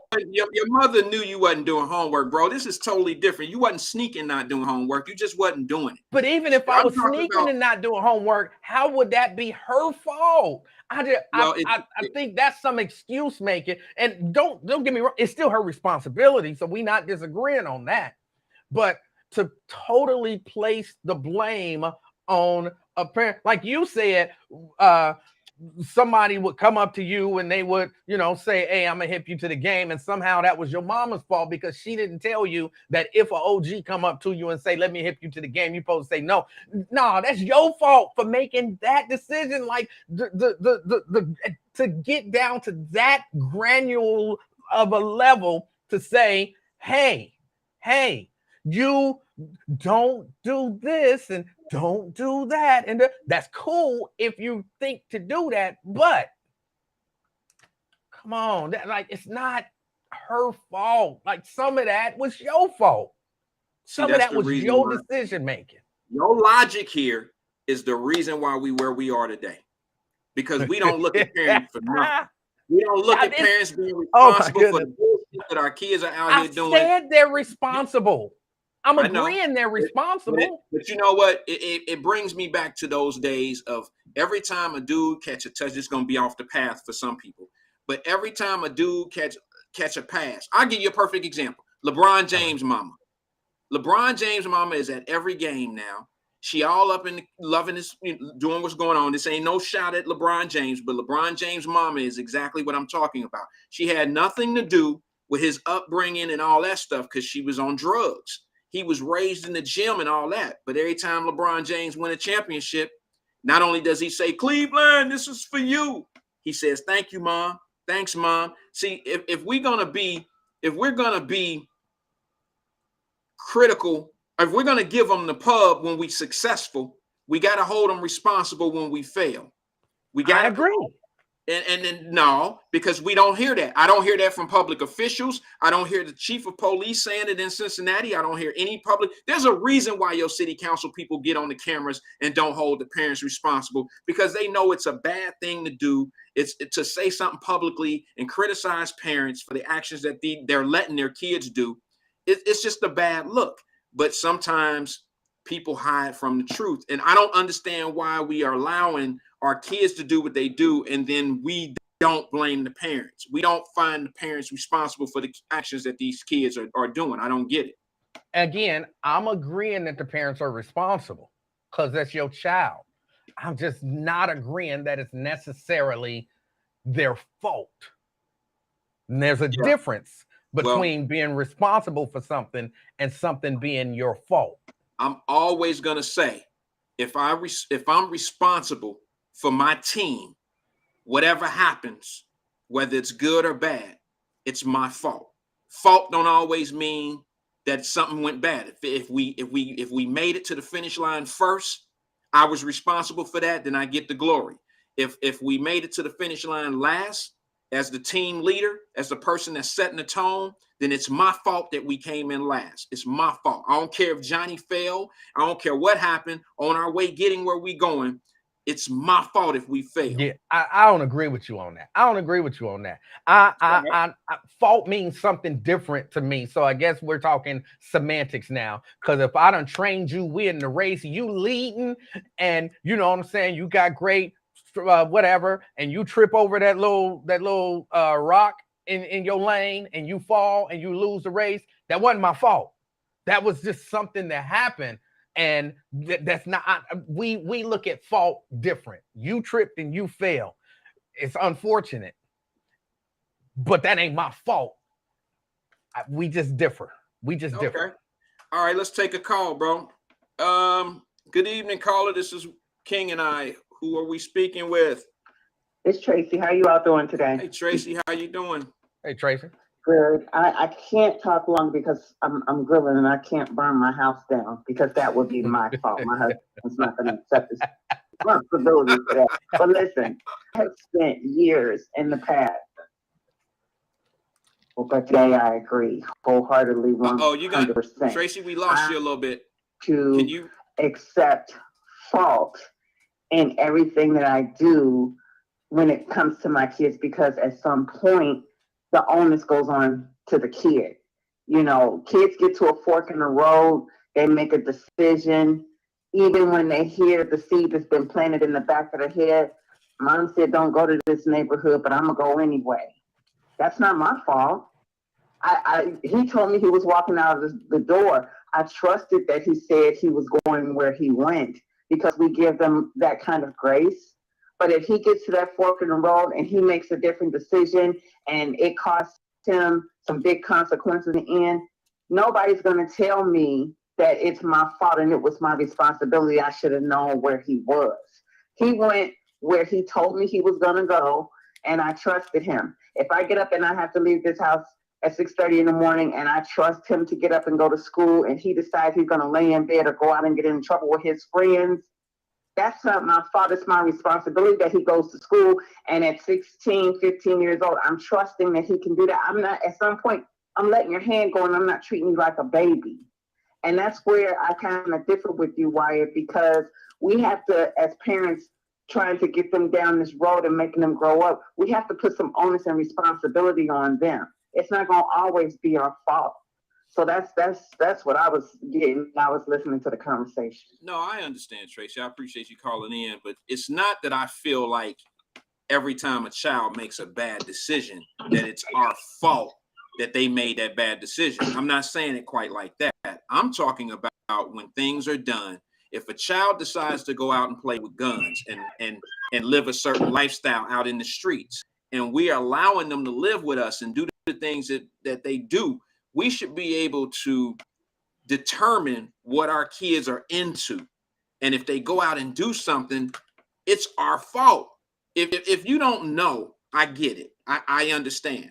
But I still say that there's some type of parenting that I don't know anybody that don't know what their kids are into. If you don't know the type of stuff your kids are into, if they go out there and do something, I say that the parent finds some fault. There's fault in the parent because this parent is not engaged in their child. That's just how I feel about it. I'm not saying that, like me, I made a whole lot of different bad decisions in life. And yeah, I could probably say my mother didn't know most of them. But I can also blame her for some of the things that I did because she didn't engage. Like, I skipped school, like you, was talking about. My mother had to be to work before I had to be to school. So I found myself riding the bus, the same bus I got on with the bus card for free. I would ride that bus downtown and sit downtown in the courthouse and do all the things I needed to do to kill time till it was time for me to go home. I did that shit almost until I failed that grade. At what point does my parent didn't make that decision for me to skip. Where she becomes at fault is she was not engaged in me enough to be able to tell that my grades were slipping, to a point where one report card came, another report card came. Now it's getting too late for me to recover and finish that grade because my mother was not engaged in me. She was too much into what she had to do to put food on the table.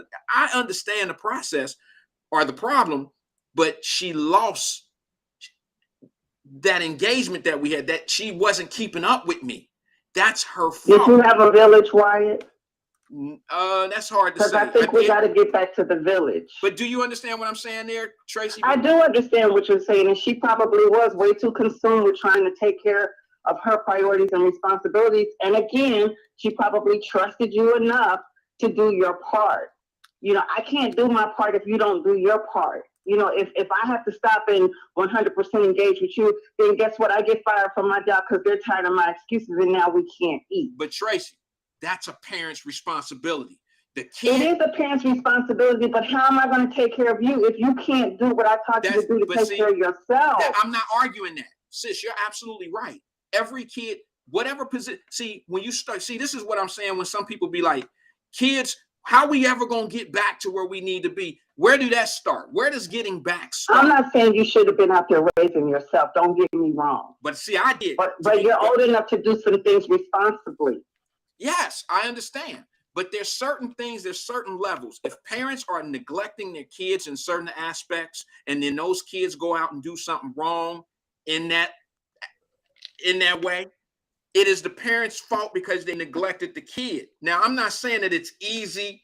I'm not saying that single mothers or single fathers shouldn't be held responsible. I'm not saying that they got it all down. I'm saying that if you're not engaged in your child, it's your fault if they out there doing something because you wasn't paying attention. If I skip school so much, my mother, look, she can't stop me from skipping school, but she can engage herself in what I'm doing. Okay, something's going to tell. If it's not the school, if it's not my teachers in the school calling saying that I'm absent, something else down the line, if my mother is in my life, well, if my father or mother is in my life, they will see that I have an issue with going to school because my report cards, my grades will show. Something will show. But if you're not paying attention, then you have fault in what I'm doing because you're allowing me to skip school. You're not paying attention to what's going on. I get what you're saying. I understand what you're saying. And that was why I said it wasn't the distinction that I was making, because you're talking about long-term situations where some intervention could help with that situation. And if you're not engaged to see it, that's different than what you actually said, which is why I kept saying not necessarily, because I agree that it could be. But I was talking about the idea that every bad decision, every time a child does something wrong, their parent I wasn't is trying at to fault. make it that minute. I wasn't making it that minute. That's why when I came back and asked you, can you give me an example? Can we make it? Can we be more specific on what it is that the child is doing wrong? Look, you're not. Here's an example, Wyatt. Okay, go ahead. Did you take it as your fault? Remember when your daughter wrecked your car? She was driving a Mercedes that day. Yeah. Was it your fault because you let her drive that she had to wreck? Was that wreck your fault? It wasn't my fault that I let her drive, but it was my fault at some other things that happened that day. Yes, okay. I do take blame at her wrecking one of my cars. I take blame for that because if look, what she did, she got cited for. And these are things that I had went over with her of what we don't need to be doing. You know, stay off your phone when you're driving. Don't do FaceTime when you're driving. Don't do certain things. Clear the distance. We had all that conversation. And she can look me dead in my face and say, hey, I got it, Dad. And if she go out and do that, an accident is a little bit different. But if she's at fault for those accidents and she did something that her and I had went over before, you know what I'm saying, Tracy? Yes, I take blame because she didn't. Yeah, I take blame. And how I know I take blame is who they send the bill to. They don't send it to her. Here's the thing, Wyatt. I just what? went over some things. I said, you just made my point. You all went up some things, and I'm not saying that this is what's happening. I'm just kind of changing. You all went over and say if it was texting and driving, and she made the conscious decision to text anyway, or to be bopping to the music and not paying attention. That's not your fault. You planted the seed. You did your part. Okay, Tracy. She made the fork in the road. It's not my fault that she had the accident. It's not my fault that she hit the back of another car. It's not my fault of the action, but it's my fault that once I school on her on what not to do, if she do it anyway, I have to take blame in that. I dropped the ball somewhere where I did not. I'm sorry, that's just me. I gotta take the blame because that's how I parent. When I go off, if I never went over it, if I never had these discussions with her, then I gotta say, okay, well, shit, I never taught her that. I never taught her how not to do this. That would be your fault. That would be my fault as well. But I also take blame if I tell my kids, look, because a kid turned out to be a drug addict and you didn't told them your whole life, don't do drugs. I still feel I failed my child somewhere for them to turn to drugs instead of doing it another way. That's just how I feel. I know I got off of the car accident for the drugs, but it's the same thing to me. Most of us feel responsible regardless of whatever we've done for a child and they end up being successful. I feel the same way if my kid does something and fails or makes a mistake. I feel, where did I go wrong? What happened? Where did my communication go wrong? What happened with what I'm trying to do, what I'm trying to teach my child? I mean, what did I do? I mean, that's just a self-check that I have in myself. I do. Well, I remember you having a daughter. She should be well and grown because she was older than my kids now. The way she turned out opposite what you dreamed. Would that be your fault? Me? No. Okay. No, that wouldn't be my fault. Now I might try to, if I could pinpoint their own choice, make their own choices. I can't take fault in that. It's not my responsibility anymore. Right.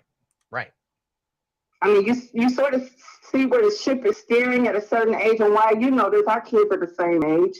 You see where the ship is going. You try and guide the sail the other way, but if they're hell-bent on going down the wrong path, we got to let them go. We did all we could. Yeah. Listen, I'm not trying to go against the grain on this. This is just something that I felt as a young adult myself, that if I had a little bit more guidance, if I had a little bit more engagement on my end with my mom, especially. But guess what, Wyatt? You turned out fine. At some point when you was going down the wrong road, you heard mom in the back of your head, and look at you now. Yeah, but I'm not trying to say she ain't had nothing to do. She didn't have anything to do with that. I don't want to say that because she installed a lot of morals and responsibility in me. But let me just say also, a lot of the things that I did wrong in the decision making that I made was based on the things that she brought into my life. Some of the men that she chose to be with that I looked up to, that I may have said that if that was never brought into my life, I probably would have never went down those roads. So like I said, it's a give or take. I know how influential parents can be in our life. So when you hear me say it's their fault, I'm not saying if you skip school, E-Man, it's your parent fault. I'm saying if you fell out of school, it's your parent fault because you were truant. I'm saying if you were constantly not going to school. Y'all can't think I'm sitting here thinking that, okay, Tracy, your son skipped school on Tuesday. That's your fault because he's going to make those type of dumbass decisions, right? But Tracy, whose fault is it if your kid skipped school Tuesday, on Monday, Wednesday, and Thursdays of every week, end up failing the 9th grade? Whose fault is it? Is it his because he didn't go to school, or is it yours? I got to take responsibility in that, especially at that point in their lives, because I should have been checking his grades. I should have been going to parent-teacher conference. I can agree with all of that. But here's where another fault lies. It's the parents' fault if you have a kid in your house telling you what you can and can't do, and what they are gonna do or not gonna do. We're not playing that game. So you have to get control early. Just like you said, the kid would say, "Don't go in my room. Respect my space, whatever." You better get somewhere and sit down. Is what I'm gonna say. But there's kids who do mortgage up in here. You're not telling me nothing. the door might come off the hinges. But hold on, Tracy, there's kids that do that, and there's parents that fall back. You're right. I'm not oblivious to that. There are some parents who fear their children. I'm not the one. That's all I'm saying. And I get it. But what I'm saying is, see, E-Man brought up a good point. He said there's a difference between fault and responsibility of what your kid do, right? E, is that what you're saying? But that goes back to the village. If you scare your kid, then you better ask your brother or that grandfather or somebody who's not to help you. Yeah, well, everybody don't have that. Well, everybody don't be have that mentor. Look, it's not like it's not attainable. It is. That's where I don't give up on kids. If I can't, I'm gonna find somebody that can help me get the job done. Well, listen, because you're not gonna run me in my house. You can't do that. I get it, Tracy, but I think with a lot of people, the grill, I got a gas grill, not some slow charcoal grill, so I'm gonna run my house down, but I'm gonna keep listening. Shots fired, not a slow ass charcoal grill like y'all black folks. Come on, Tracy. Come on, Tracy. You ain't grilling. All right, y'all. All right, G. Thank you. Oh man, Tracy was one of those we called about that welfare shit. I'm like, I know who would know. Tracy, she know all that shit about everybody's shit. And then if she didn't answer, I mean, if she didn't know, she found the answer. She knows somebody that knows somebody that. But Tracy ain't grilling. Tracy cooking. Tracy ain't grilling. If you got ain't got charcoal and you got that electric. And how's she gonna burn the house now? You got a little burner, you turn it off. And then when you're ready to go back out there, click, click, click, click, click, and you turn it back on. You ain't, it's a gas grill. I don't know. But I mean, she brought up a couple valid points. I get it. Y'all must have thought I was saying that everything that a kid does when they make a bad decision is a parent's fault. I was talking about the things that are life damage, like a kid is skipping. You brought up skipping school. I'm not talking about the kid that skipped school. Not the kid that skipped school on Tuesday and ran with his buddies and y'all went to Eden Park and chilled all day. I'm talking about that kid. He made a bad decision. How did you know that was where we went? How you know that? Yeah, I mean, I don't know, but you know, I'm not talking about that kid, E. I'm talking about the kid that skips school every day and just I figured it out. I mean, initially, then that was why I said the difference was such a small difference that it wasn't really worth going into. And then, as you begin to expound on it, you were talking about these long-term things. And I agree with you wholeheartedly. Long-term, if my kid is doing something over and over and over, and I just can't see it or don't take time out to pay enough attention to my kid, yes, I'm responsible for that. But quick question though, then in cases like that, there's always somebody who want to start charging parents for their child's criminal behavior. Are you in favor of that? Because if it's their fault and their responsibility, then shouldn't they take the responsibility of some of the sentence? Where do you fall on that? Well, let me just say this first.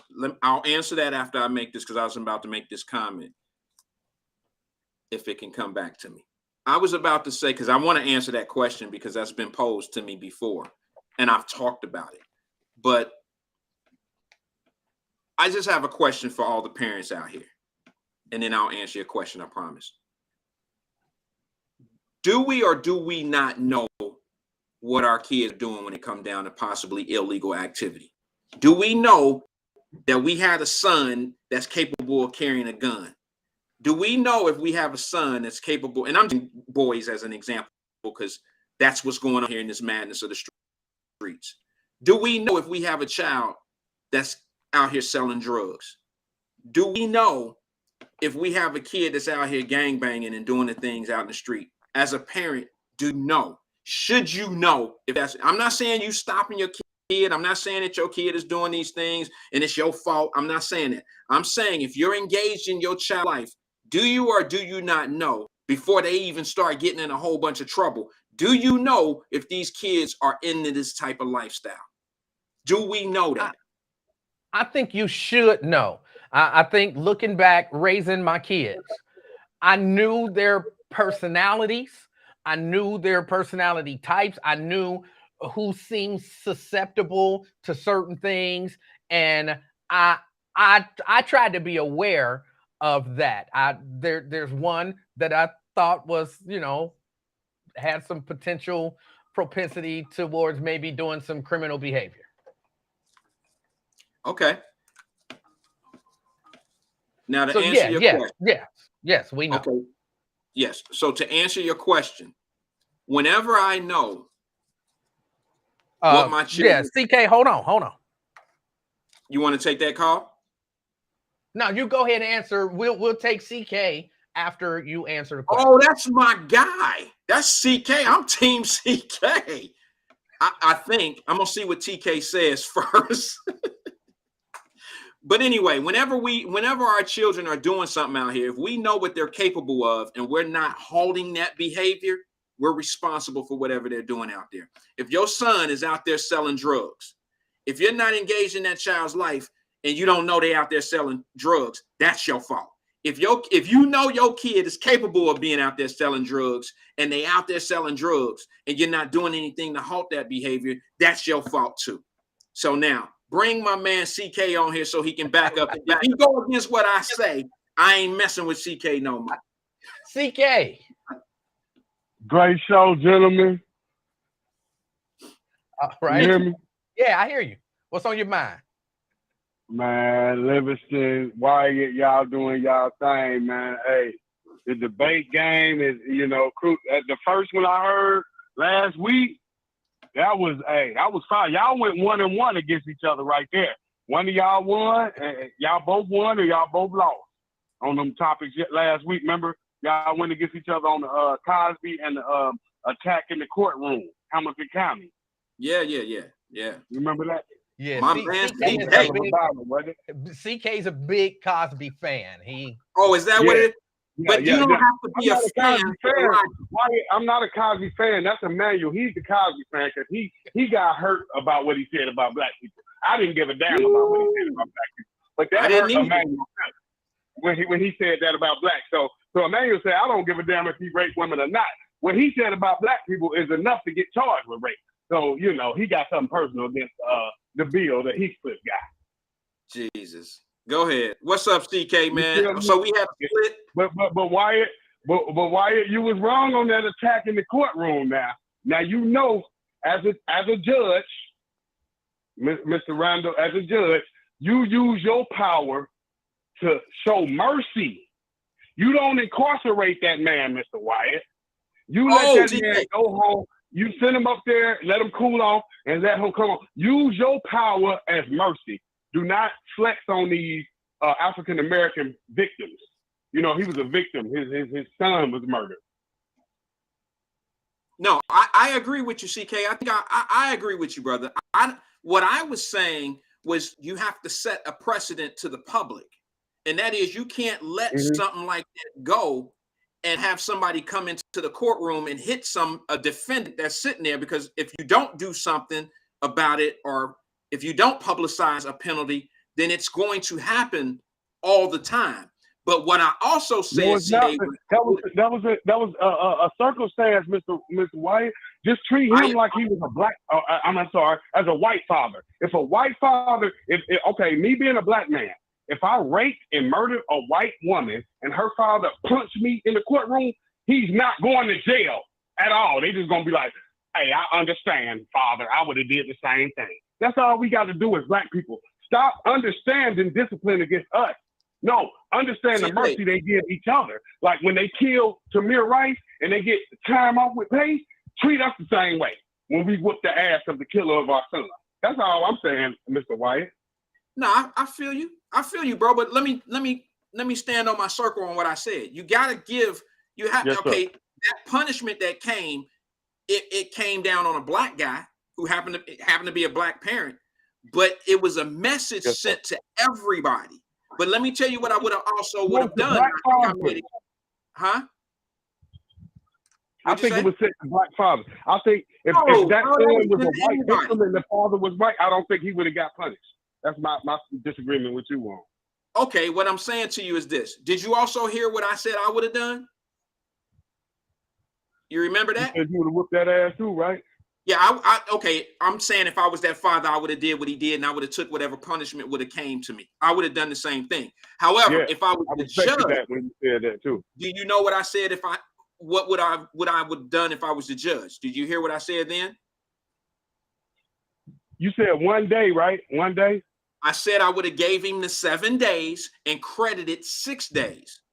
Because I would have done something for that young man that would have kept him out of traffic. That young man, he was in a space in his mind that every father who got some love for their child, who was in that space, would have felt that same way. All of us would have done what he did. But there has to be a level of help for that young man too. You can't just release somebody back out in the streets who was that far removed from reality. He was gone, CK. That dude was, and I probably would have been there too. I probably would, if I would have caught his mama out in the hallway, I would have did something to his people. I would have probably done something to anybody that would have tried to stop me that didn't have no uniform on. You have to, as a judge, you have to set the precedent that this type of behavior is not going to happen in my courtroom. But at the same time, CK, what I would have done is I would have gave him the 7 days, but I also would have credited him 6 days. If you notice, he got out of jail in a couple of days. He did get out. You're right. So that's what about in jail? What about? I agree with you, Wyatt. But what about to Emmanuel's point when he said when you see a police officer get shot and then the perpetrator come to court, he beat up, got his eye missing, got his nose broke, and there's no charges pressed against the police for police brutality. So I'm saying that's part of the game. If you kill an officer, you get your ass beat. If you kill a child, if the family get a hold of you, you get your ass beat. That's part of the game, and you know this, right? Just like when Emmanuel said that when you beat up you shoot a police officer, that police is gonna whoop your ass in the back when nobody can see, and they let you get away with it. That's part of the game. I think I know what you're saying. I think I know what you're saying. So if you could allow perpetrators to get their ass whooped for shooting police, can't you allow perpetrators to get their ass whooped for killing children? That's even worse than killing police. That's what we. CK, I don't think we comparing the same type of situations though, brother. I think Okay. what happens out on the street is a street thing. But what happens inside of a courtroom is a whole different situation. I think that the judge did the right thing by giving him she could have gave him 3 days. I would have done the same thing. But you got to understand, it would have never leveled out to the full sentence. I would have gave him this to set the precedent to the public. Don't bring that book. Listen, CK, whether we know it or not, Tuesday morning, there will be a case held in one of the 510 or 525, whatever courtroom down there, where somebody got killed. There's murder cases down there every day. Just it's not high publicized, but there's murder cases in there every day. And there's people that get attacked. Okay. But you got to, as a judge, as an officer of the court, you have to set a precedent that this is not acceptable. And if you come down here with this madness, there's going to be penalties and repercussions to it. Now, we all understand why this happened. And every one of us would have probably done the same thing, and I'm shocked that it doesn't happen more. But at the same time, CK, I think more importantly, it was important for this young man to do 24 hours so he could possibly get the help he needed. We don't know if they gave him an evaluation. We don't know if they offered him some type of services that he wasn't aware of. That type of stuff go on down there. Mr. Wyatt, go ahead. I just don't want this man, like you said, he's at the worst part. He's so vulnerable. So when you incarcerate somebody like that, it's the suicide that we are worried about. So I think you giving this man incarceration is working against justice. So I'm saying all we got to do is let him cool off and tell him not to come back to the courtroom. But I do agree with you. Make sense. I'm not disagreeing with what you're saying, but I just want to have a little more. Let's use our power to stop it's like, damn, as black people, let's just treat us like they treat themselves. Because when the white father attacks the perpetrator, he don't get 7 days in jail. He treated like, oh man, that's all I'm telling you. In Indianapolis, when I seen the white father do that, the judge understood. Oh man, I would have did the same. Just go home. You can't come back no more. Let me tell you something. What I've seen in my years in the court. Now I'll leave it at this, and I appreciate your opinion and all of that. I've seen brothers. I've seen grown ass men my age who another brother then killed their son, and I seen them go off in court, and I seen them damn near rush the damn the pit over there, and I've seen the whole courtroom lose their breath because it's like this father or this mother is crying and going off on this guy who killed their son, and I've never seen any of them go to jail. And they black. I've never seen any of them go to jail because they expressed themselves in a courtroom. I've never seen any of them go to jail for damn near rushing the guy. I've seen them removed from the courtroom. So it happens to black families a lot. I understand where you're coming from. You said they do show us mercy, Wyatt? Yes. I'm just telling you from record of what I've seen. I respect, absolutely, bro. But I think you're coming from a level of honor and integrity. I think both of y'all are coming from fatherhood. I respect that. And y'all coming from marriage. Y'all promoting marriage, happy marriage. None of that ball and chain stuff. So what y'all doing for the community is helping us as a whole. I just respect y'all show, and y'all just keep the fight alive, man. CK, I appreciate your call. I knew he was my dude. Shout out to CK. I'm Team CK. I'm Team CK too. All I'm saying to you, bro, is, you know what? I've been in that situation. I understand what CK is talking about. I feel him, but I think we have to understand, when he puts that emphasis of they don't do that to white people in court. I'm trying to tell you that I've seen a lot of black. See, I know some of the parents that have lost their child, and I've talked to them, and it's been senseless gun violence and all that. And they had to not only sit in the courtroom with the young man that shot and killed their son, but the parent of that kid was there too. And I've seen mothers, and I've talked to mothers that were sitting in these courtrooms by themselves. They sit in them trials day after day, and then they explode. Or they say something wrong, what we would think is wrong to somebody. And I've seen a lot of times where they have rushed the defendant, and they were just escorted out of the courtroom. So CK, you my guy and all, but when you say that they do us wrong in that case, I've been witness in many judges' courtroom where this same thing happened. And the brother or the sister, whoever rushed, was removed from the courtroom, and sometimes was allowed to come back, and then most of the time they were not allowed to come back.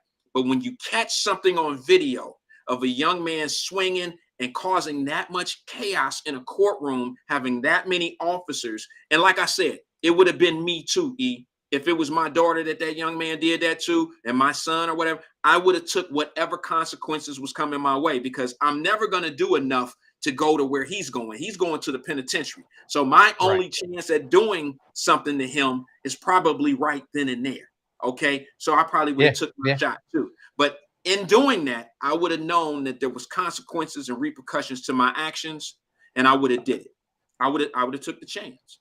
But they probably gave him some help.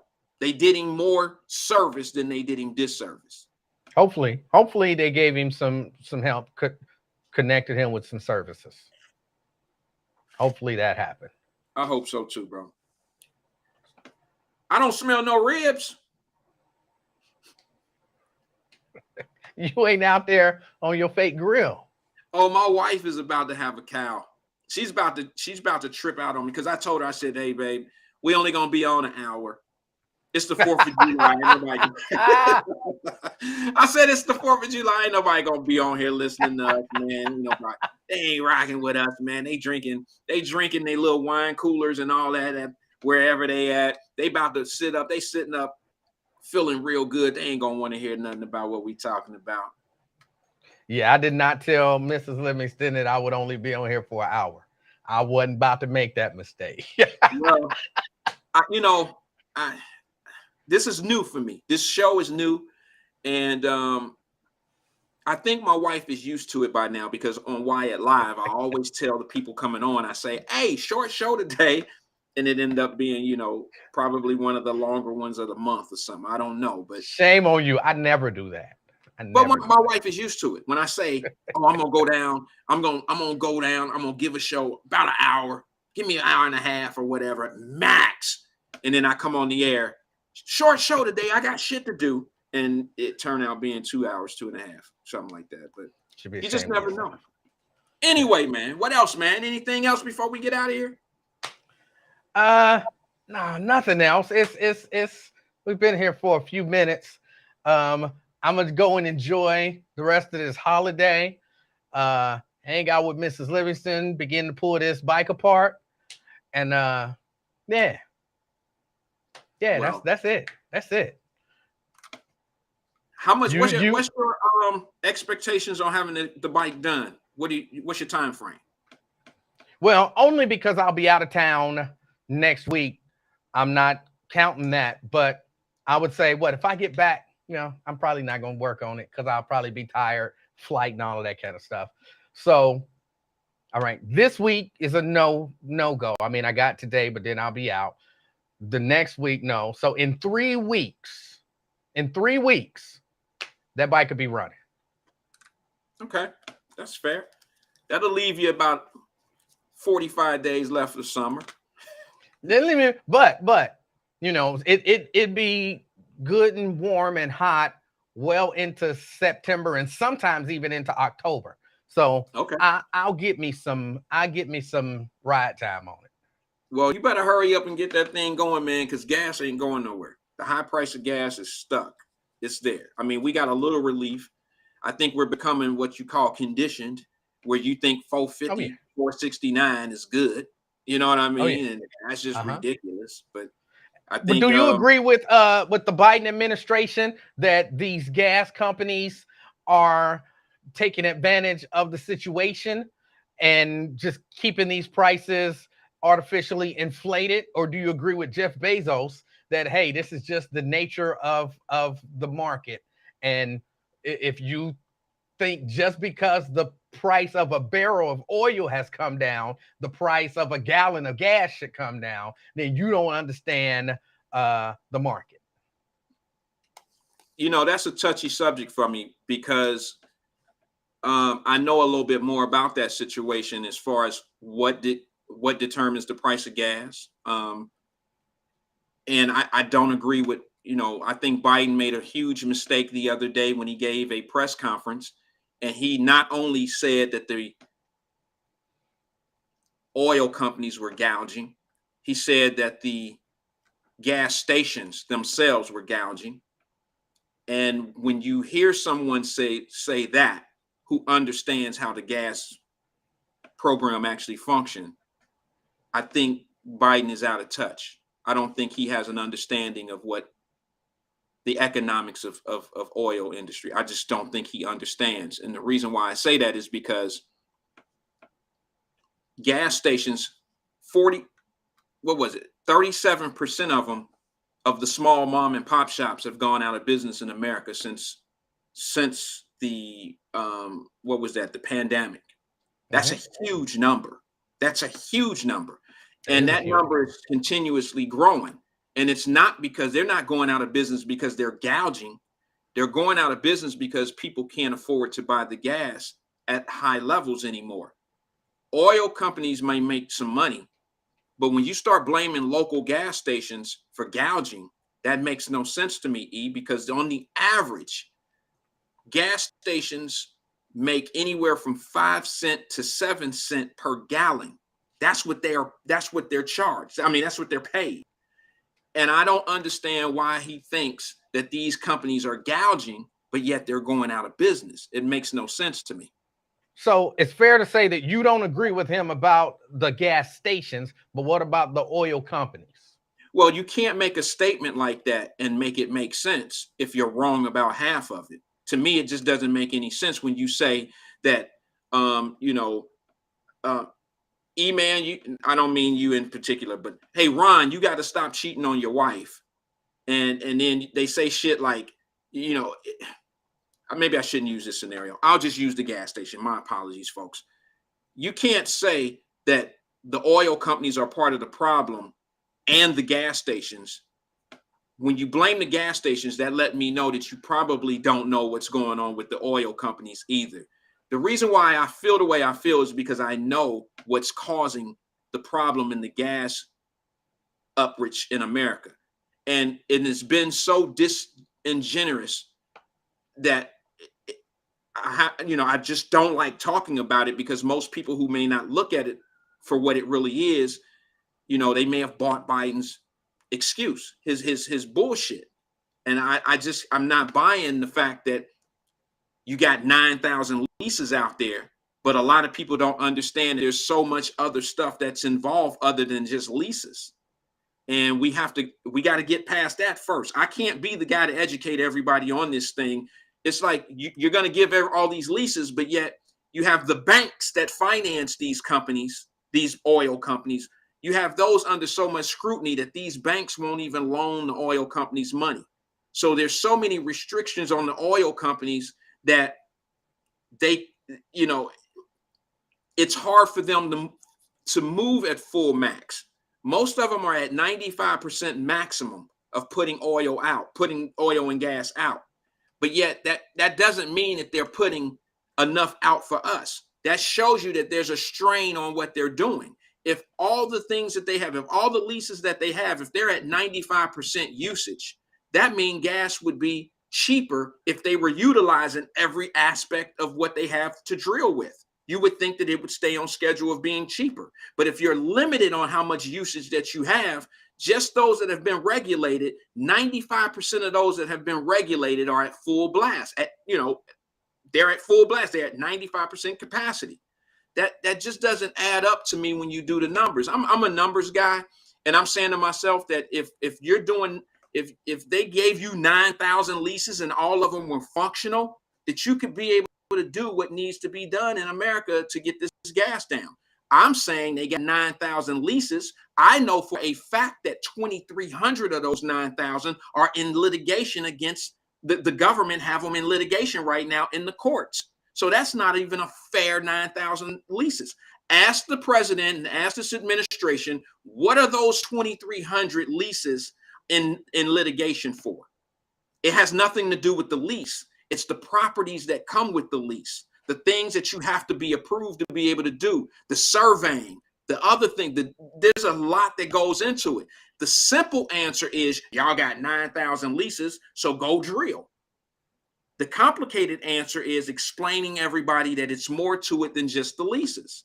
When the richest men in the world come out and say something against Joe Biden, who's actually supported him through all of this up until now, when he makes these ridiculous statements, you have to pay attention to that.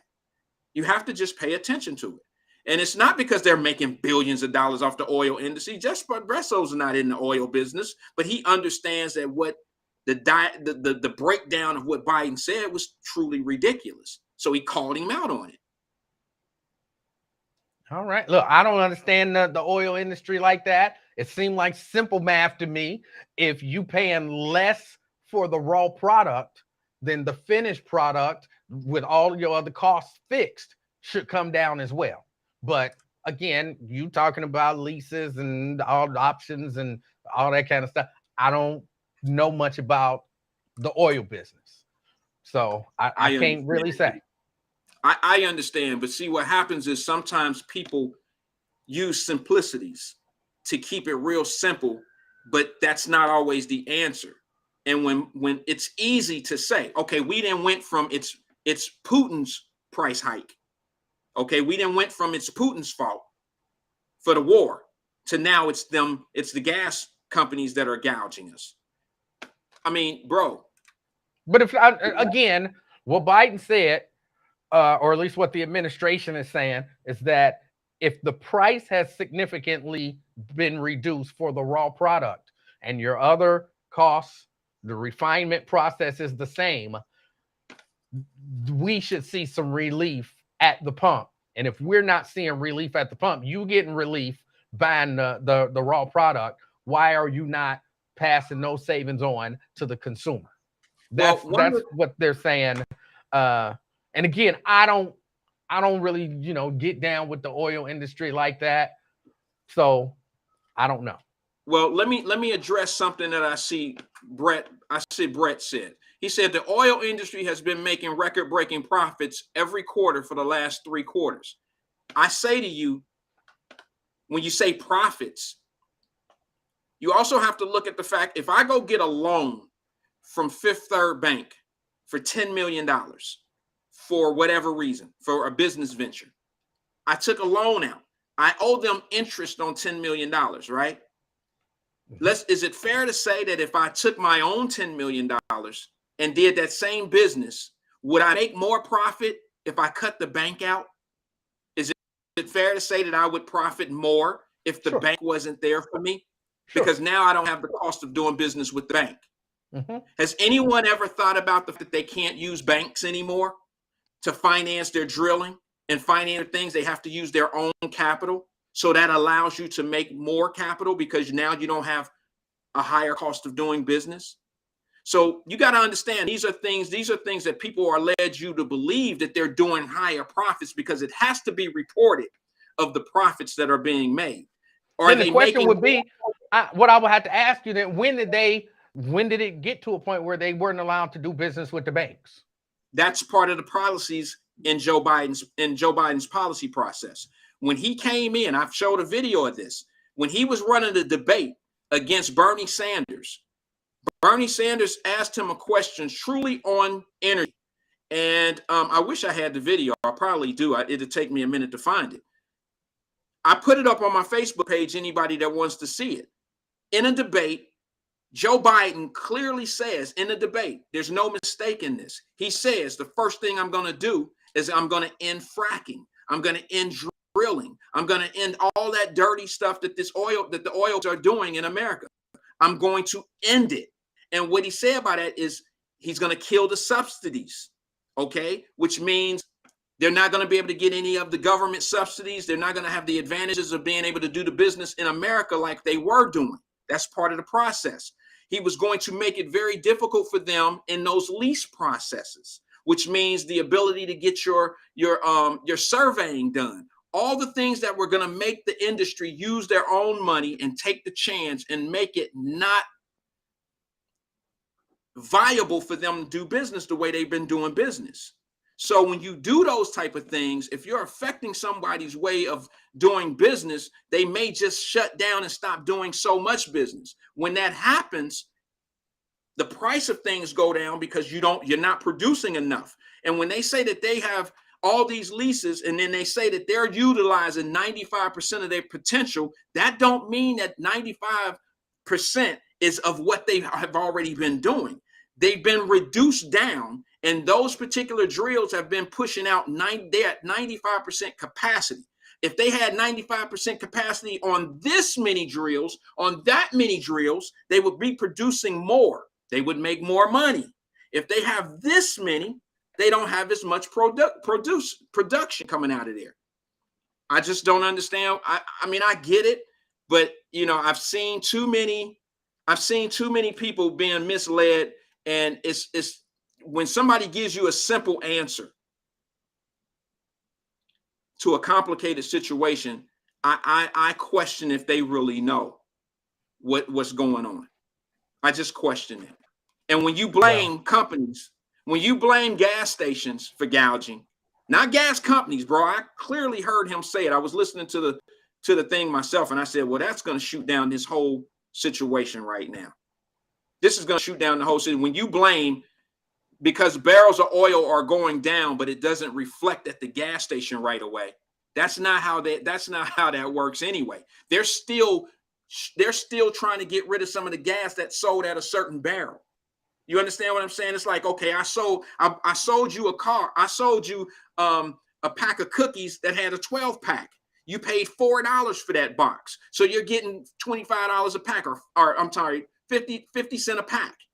Because now you're buying them at $3 a box, don't mean that you can now start selling the ones that you paid $4 a box for the same price that you paid for the $3 box. So you seem to believe, and this is a question, you seem to believe that the oil companies are functioning in good faith. They are not stocking up profits, and they're not price gouging, taking advantage of a situation just because they can. You seem to believe, look, it's good faith, and when they can bring the prices down, they will bring the prices down, because they're not necessarily about making money. They're about providing this resource that we need, or that we use to function. No, I will say this to you, and I would be, if I was the CEO of an oil rig company, if I was the CEO, I would shove it to Biden's ass as well, because he's doing everything in the world to prevent them from doing business. So I'm going to keep my margins, regardless of what America wants to happen. I'm going to keep my margins the way they need to be for me to function as a company. And unfortunately, it is going to hurt Americans. But you got to understand, they're not hurting Americans because they are doing this with malice. They have a certain standard that they have to keep up in business, okay, in order for them to function and do what they do: pay salaries, pay people for working, pay their social securities out, pay the 401ks, everything that keeps them afloat as a company. But you got to understand this, bro. Biden and them is making it more expensive for them to do work. And they're doing that on purpose. So if you're going to do that to my business on purpose as a CEO, why would I cut you slack on anything when you are trying to purposely hurt my business? Why would I show love for you? Let's keep it to the streets. Why would I cut somebody some slack or some love on a price on something out here, but you trying to do me in, you trying to get rid of me? I'm gonna sell it to you what I normally sell it to you for all the time, because you're trying to get rid of me. Here's my question to anybody that wants to back up whatever Biden is talking about. Biden made all those comments about the CEOs and how much profit they making and how they gouging. He made all those comments, right? He wrote all those companies a letter, right? Y'all know that, right? He wrote a letter to these CEOs and to these drilling companies and he wrote a letter, and then he went public with it. My question to you, Mr. Biden, Mr. President Biden, is, when the CEO showed up at the White House, or showed up in Washington, D.C. to have that meeting, why did you choose to go to a separate meeting if you're doing everything, if what you're doing is real? You chose to go to an energy windmill meeting instead of going to the meeting that brought all those CEOs in one room. Why didn't he go to that meeting the same day, in the same city? He could have sat down right there. He could have been photo opt. He could have did anything he wanted to do to make it look like he was doing the right thing. The reason why he didn't go to that meeting is because he can't answer the questions. He would have been held accountable for the shit that he did. Why didn't he go to the meeting? Or if he would have gone to that meeting, people like Wyatt would be saying, he don't really care about this stuff. He met with those guys. He was in the room with those guys. He's in cahoots with those guys. They all on the same team. So nope, I think in that case, he would have, it was, potentially a lose-lose. Nope. I would have said. Look, he's taking photos with them. He think they so bad and so evil, but you see him sitting there taking photos with the guys that he's claiming to be evil guys. No, I wouldn't. I'm glad you're a mind reader now. I wouldn't have thought that. I would have said to myself, maybe they're going to come to some type of medium. I would have said maybe Biden's coming in there to restrict some of the rules and laws that have been put on these oil companies. And maybe he's willing to give a little bit. But it seems like when I put that video out of exactly what Biden said he was going to do when he got in office, when it came to drilling and energy, that video didn't get any traction at all. And it's not like I manufactured it. It was on a CNN debate. It was said in broad daylight. I didn't sneak this I didn't crop it and put these words in his mouth. It's funny how that right there explains exactly what he's doing right now. He said, I'm going to shut him down. But so when the prices come down even more, you believe the oil companies are honorable and they won't gouge for profits? I don't see, you got to understand, E, you got to understand, bro. I was ahead of this before it even got this bad. I did a show a long time ago, E, when he was on the borders of Ukraine before he invaded.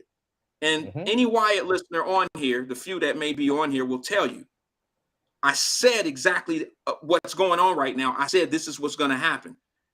I said, that's Biden's right there. That 150,000 Russians that are about to invade Ukraine. I said, that's his out right there. I said, they're going to use that opportunity to blame high prices of gas on Putin. Gas was already going up, mind you. Someone said that I'm narrow-minded. Okay, that's cool. I'm narrow-minded because of my knowledge. I'm not speaking from an opinionated position. I'm speaking from the knowledge that I have of this situation. I know what causes prices to go up. I know when you reduce a person's chance of doing services, that if they stay at their same profit margin, or if they stay at their margins, that it will allow them to make a higher percentage, not necessarily more money, but if you're doing less business but charging the same amount of money, you can sometimes make more money because of so many other factors. Okay, there's so many factors involved in doing business that if you narrow down how much business you're doing, but you stay at the same profit margin, you can actually profit more, even when there's somebody hampering your position or hampering whatever you need to do. It happens all the time. But I don't understand why, who is this? Michael? Michael said, Wyatt, you're narrow-minded sometimes. In this case, how? What am I saying? Am I saying something wrong based on misinformation? I mean, I can be wrong, but this is numbers. This is math. This is a process. This is what I understand. Or am I supposed to just believe Biden because he makes a misrepresentation of what's going on out here? Now I'm supposed to just ride with him on it? I'm paying $5 a gallon too. So you don't believe. And again, I want to be clear. I've not studied how the gas companies and the oil companies function and how they set prices and all of that kind of stuff. I don't necessarily stay up on how much a barrel of oil is. I don't stay up on that. And so that's why I'm not doing a whole lot of talking. I defer to you. You have the knowledge of it, so I'm listening to you. But what's bothering me, early on you said this might be some conditioning to get us to the point where, $4.50 is a great price now. And that says to me that there is a plan in place. But at the same time, you kind of saying, which is why I keep asking, because I don't want to say you're saying something that you're not saying. You're kind of saying like, look, the oil companies are honorable. And this is the way that business is done. They're not doing anything untowards, and they're not price gouging. This is just straight up business on the level. So are they trying to condition us for high gas prices that they're never going to bring down past a certain point to inflate their profits? Or are they just, hey, this is just business? Or, of course, you also said, this is kind of a little bit of a jab at Biden, like you coming for us, so we gonna come for you. And, it's kind of, I don't know that it can be all three of those things at the same time. And because you have this knowledge, I'm just trying to understand. It could be though, E. I mean, you brought up great points. It could be. I'm telling you that if you have somebody that's purposely trying to take you out of business, but yet what you're providing, okay, let's say you're a drug company that has wait. Hold on, before you go further. So you are of the belief that what Joe Biden is trying to do, he's not trying to rein in these companies and say, don't do damage to the planet and, all of the other things that the evil oil companies are accused of. You believe he's actually trying to put the oil business out of business? Yes. I mean, I'm not saying that because that's how I feel. I wouldn't say that he's doing that if I didn't know. I'm saying it because he said it in a debate if he won the presidency. Man, if I could find this video, I'll show you exactly what I'm talking about. His job, he said it with Bernie Sanders. Hold on one second. Let me see if I could.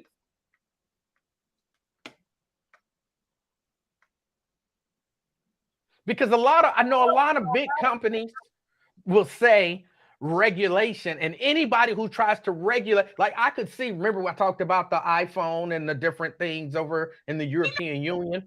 I could see the Apple saying, wait a minute, we don't do USB-C connectors. And so them saying that we all have to have one connector, them trying to regulate us, is them trying to put us out of the phone making business, because nobody wants to be regulated.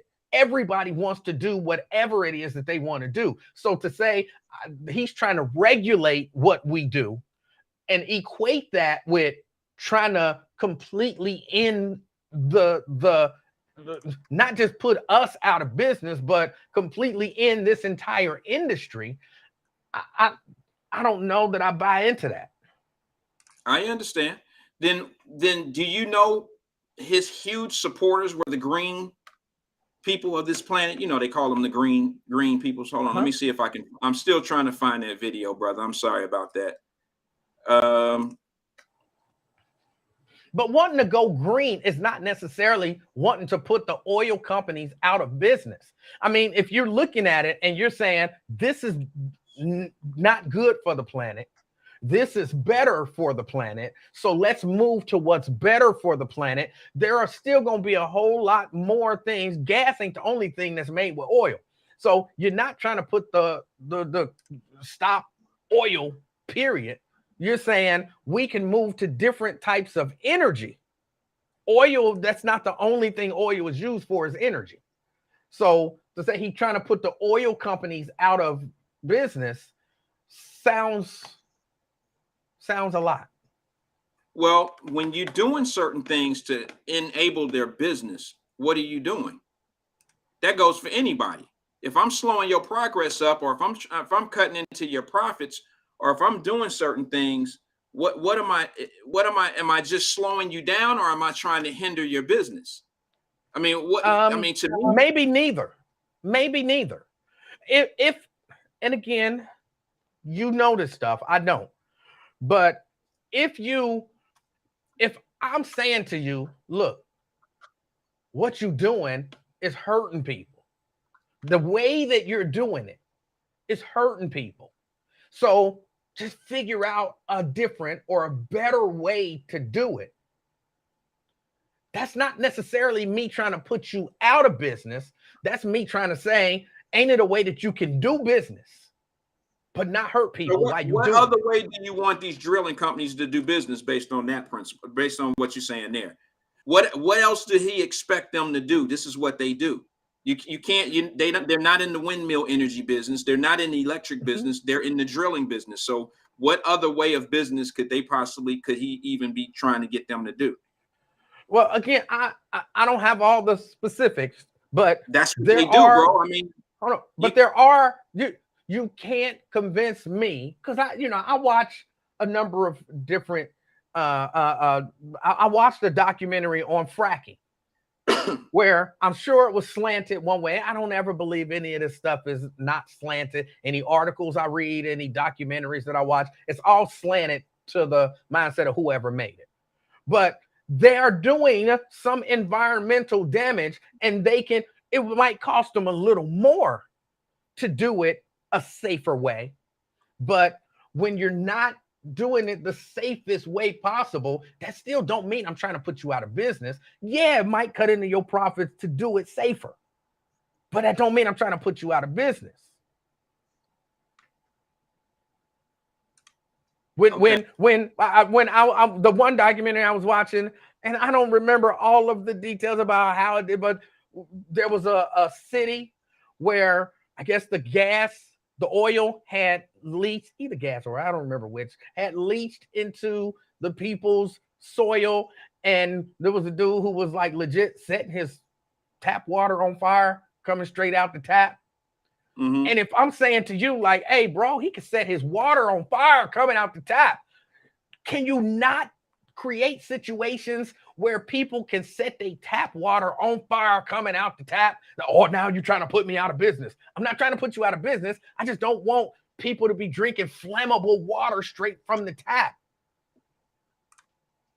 Let me try to see if I can play this video real fast. I found this video. Let me see if I can get it in. Is an issue of enormous consequence. What Joe was saying goes nowhere near enough. It's not a question of money. Give me a minute. We have time to talk about this. This is a world-shaking event. I just want to give him a chance to respond. Let's stay on. We're staying on this issue. Number one, no more subsidies for fossil fuel industry. No more drilling on federal lands. No more drilling, including offshore. No ability for the oil industry to continue to drill. Ends. Number one. Someone just said it was echoing. Let me play that again. Email. Let me play that again and I'll cut my mic off because it's a double thing.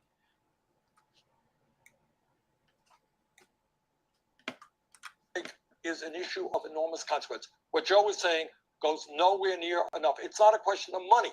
Give me a minute here. We have time to talk about this. This is a world-shaking event. I understand. I just want to give him a chance to respond, and then we can come back. Let's stay on. We're staying on this issue. Number one, no more subsidies for fossil fuel industry. No more drilling on federal lands. No more drilling, including offshore. No ability for the oil industry to continue to drill. Period. Ends. Number one. Okay. I'm sorry. I just hit it again. It takes policies for what he just said to happen. What he just described is what he was planning on doing. That was a debate. That was a Democratic debate against Bernie Sanders. And he was, Bernie Sanders is for the green life and he's an energy dude. What Biden was telling his audience is, I got this handled too. You're trying to tell me I'm not going to take care of the earth and I'm not going to do what needs to be done. Well, what he did is he made that promise right there in a debate.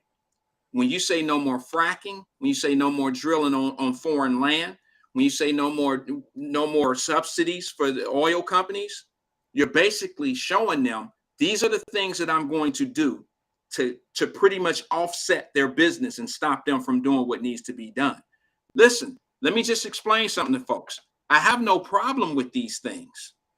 I just have a problem with them happening now because of the war in Russia and because of some other things that play a major factor that's going to make us buy oil and things of that nature from other places. Oh, shit. Damn, my mic was off. Why I was say off. something? I heard Oh, you. you could hear me? Yeah, you could, but people probably couldn't. I don't know why. I don't know. I guess people could hear me. I thought my mic was off. My bad. But I guess what I'm trying to say is, why would he make that announcement in a debate like that if that wasn't what he was going to do? Somebody, okay, they say they heard me. I'm sorry, guys. I thought I was off. That was him making his promise of what he was going to do to the oil and gas industry once he got in office. And when you make those type of promises, you have to deliver. And what happens is this. He created barriers for companies that we are now blaming are gouging us. He created barriers for them to do business soon as he got in the office. Subsidies meaning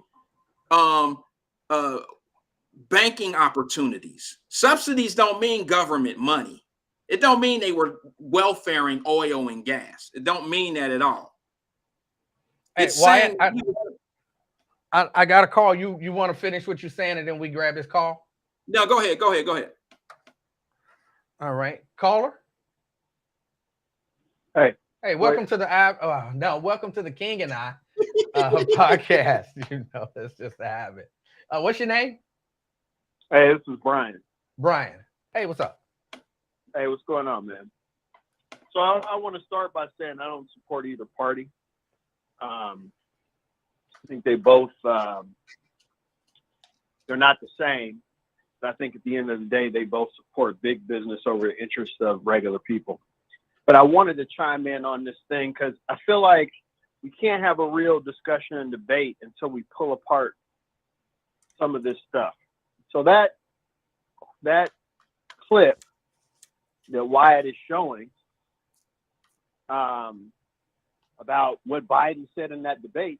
The problem with that is if you understand the context of the moment of that debate, you know that that's Biden trying to grab Bernie bro votes by claiming that now he's going to somehow play a role in helping the environment. He was against the Green New Deal, which to me, I say so-called Green New Deal because it wasn't even Bernie's proposals weren't, if you really broke them down, gonna make huge chunks into the environmental question, though it would change the type of energy or build a road towards changing the type of energy that America uses. But it was the sound bite from Biden is completely in the context of that debate, where he's trying to sound more left-leaning, when his entire campaign was directly rejecting any environmental questions until it got down to the one-on-one with Bernie. You could find sound bites that were dead, in favor of the energy bosses if you went a couple of months before that. So we should just stop with that. Just stop. It's maybe you mean it, but that's not how, that's the context. If you understand the context, it ruins the argument you're trying to make. Just like if two Republicans. Sorry about that. I actually watched that debate. I know what context you're talking about, but what does it say to you that somebody would say what they're going to do, regardless of the context? Did he not make that commitment? These presidential debates are trash, is what it says to me. Well, wait a minute. Did he not make that commitment? Just hear out this one example and see if you agree with me. If you have two Republicans, okay, and one of the Republicans, let's say, is pro-choice, and they said they've been pro-choice, they've been an example of a pro-choice Republican for their whole campaign, but then they face off but they're conservative on all kinds of other issues, and they're like one of the leading candidates. But then their opponent, when it gets down to the end, is pro-life. And he's deciding, I'm going to smack you in the face with this pro-life stuff because I know it's going to win voters away from you. Then that pro-choice Republican candidate will start to backpedal and give concessions to the idea of pro-life.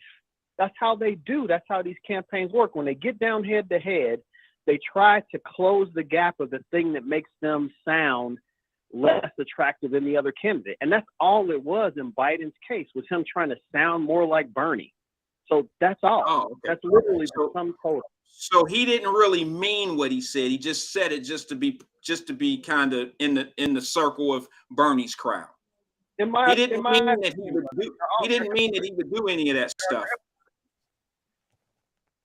Sorry, say again? No, I'm saying when he made those comments during that debate, he didn't mean it. He just said it just to be in the circle of Bernie Sanders and his crew. He was trying to steal his voters. That's what you're saying. I'm saying by and large, that's what he was trying to do. And that the left-leaning... But here's the consistency. Here's the consistency in what he says and what's actually happening to those same people that he said that if somebody is saying that if I ever get a job at nighttime, I'm going to be a killer if I get that job at night, and people start coming up dead at nighttime, who you going to look at as being a high suspect for people showing up dead at nighttime during that work over in that work site? Wouldn't you look at the person that made the open admission of what they were going to do if they got that job? Well, that's a great example, because I would if that's what happened in a vacuum. But if I knew that there were other employees, like a small group of other employees who also the whole time were talking about how they were going to kill people at night, then that's not one the case. person they were going to do it. But that's what's happening. That's a perfect example, because that's not the case. Even though the person who said what they were going to do is in charge to do that. No one else can do that to those folks. Well, while Biden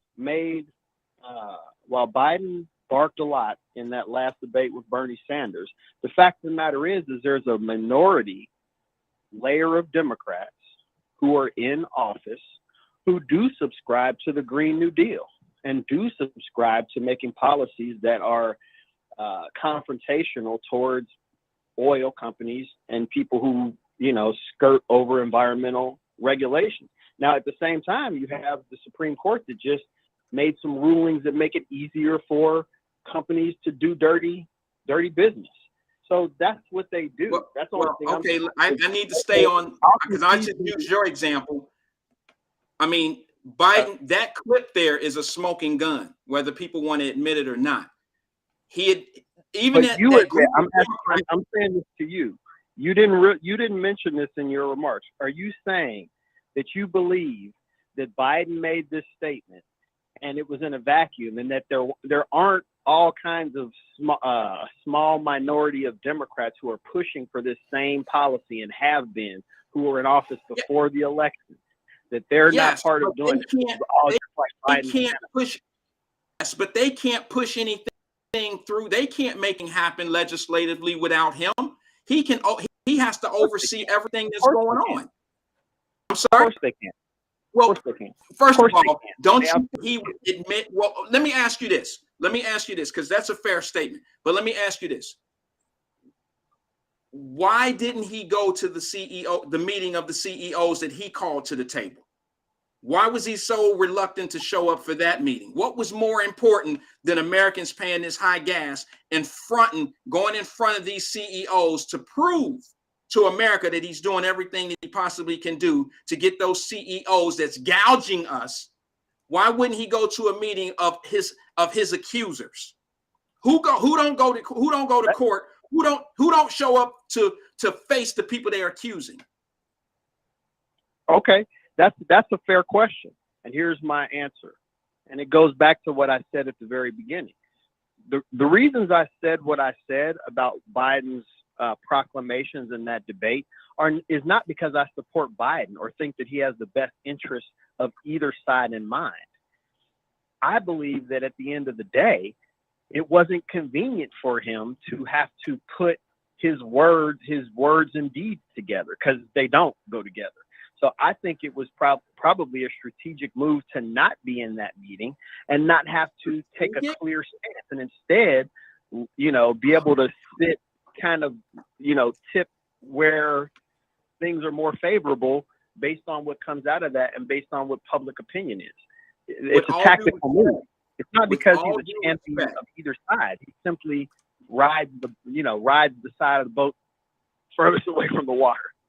No, with all due respect, bro, I can tell you're a very intelligent person, but that sounds like a unbelievably ridiculous excuse that you would try to give for the president not to go into a meeting of his own accusers.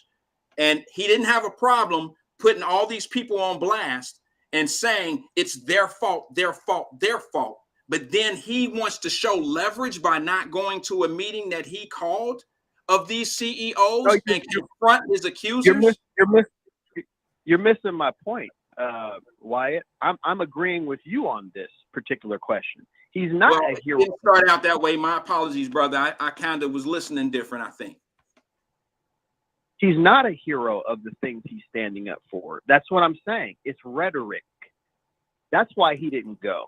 If he was a champion of these things and was fighting for these things, it may have made more sense to be the champion and whatever, make a scene, make a splash, and further push the needle towards what his proclamations were in that debate with Bernie or whatever. But that's not what he's trying to do. It's all lip service, games, and posturing, is my opinion. And while I didn't agree with what you said about those clips, I think those clips were because he was trying to debate and be with Bernie. I think by the same token, him not doubling down on the comments that he said is because these are feathers in the wind, is what these politicians are. Well, and let me say this to you, bro. Can I get his name again? Brian. What's your name again? Brian? Right. Great, Brian. Let me just say this to you, bro. I'm going to bring it to a level of how some of us have to take it. This is what happened. Biden, I'm going to bring it to the level of to the dudes that we cool with. Biden basically got bit in his ass for talking behind somebody's back in public. And then when they came to confront him, he didn't show up because he didn't have the answers. He was not going to be able to show the people the things that he was saying about these CEOs and oil companies and the gouging. He couldn't prove it. They had their documentation there to show 2,300 oil drilling wells are in litigation right now. Here are the subsidy restrictions you're giving us.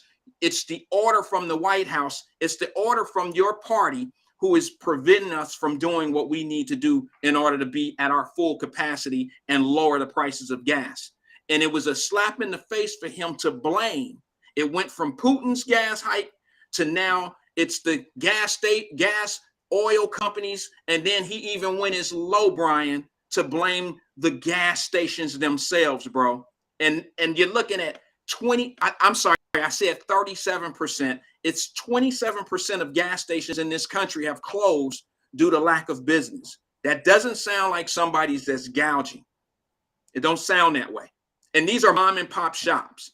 And if somebody says something about you, Brian, on TV or on a podcast, and we were all set to meet and have a discussion in a closed room, if they said all those things about you, bro, and then they didn't show up and you were there to defend yourself, I think I would have a problem with the person that said all those things about you.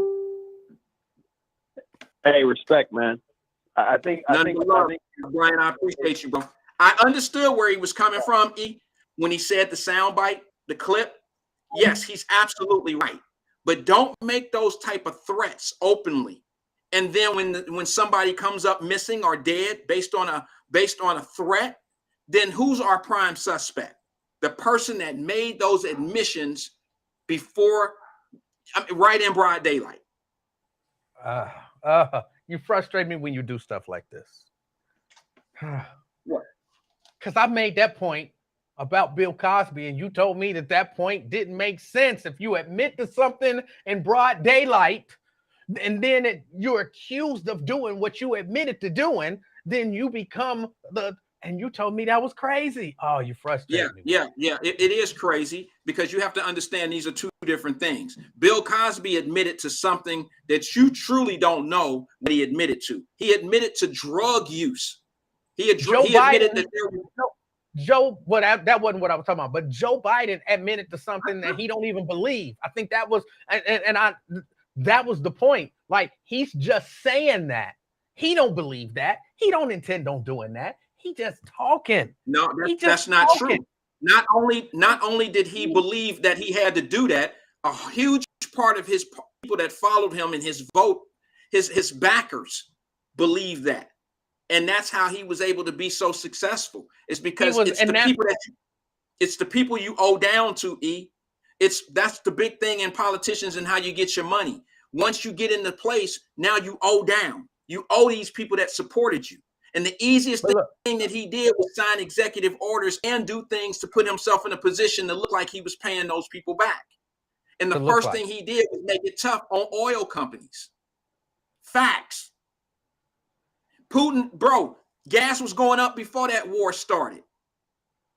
Again, I'm not saying one way or the other. Somebody just said I'm making excuses. I haven't made any excuses. All I've said is I'm not that plugged into it to even understand how it's going down. I was just asking the simple question. You see how Brian kind of went. It started strong, but then I'm only speaking from a factual position. These are not my opinions. My opinions are based off of these facts. That's it. I'm not sitting here making up what Joe Biden said. I'm not speaking from a point of view of what I think he did. I'm telling you that this man made an absolute promise on the air in a debate. He also made a promise he made a promise during a debate when Kamala Harris asked him, "So what you saying, Joe? You're saying you're going to have a female as a vice president?" And she backed him in a corner. And he said, "Well, yes." Once he made that commitment of making a female as his vice president, because that was checking the box. It was that the females up on the podium that was running for president were more intelligent or smarter or had better policies. He just played the game.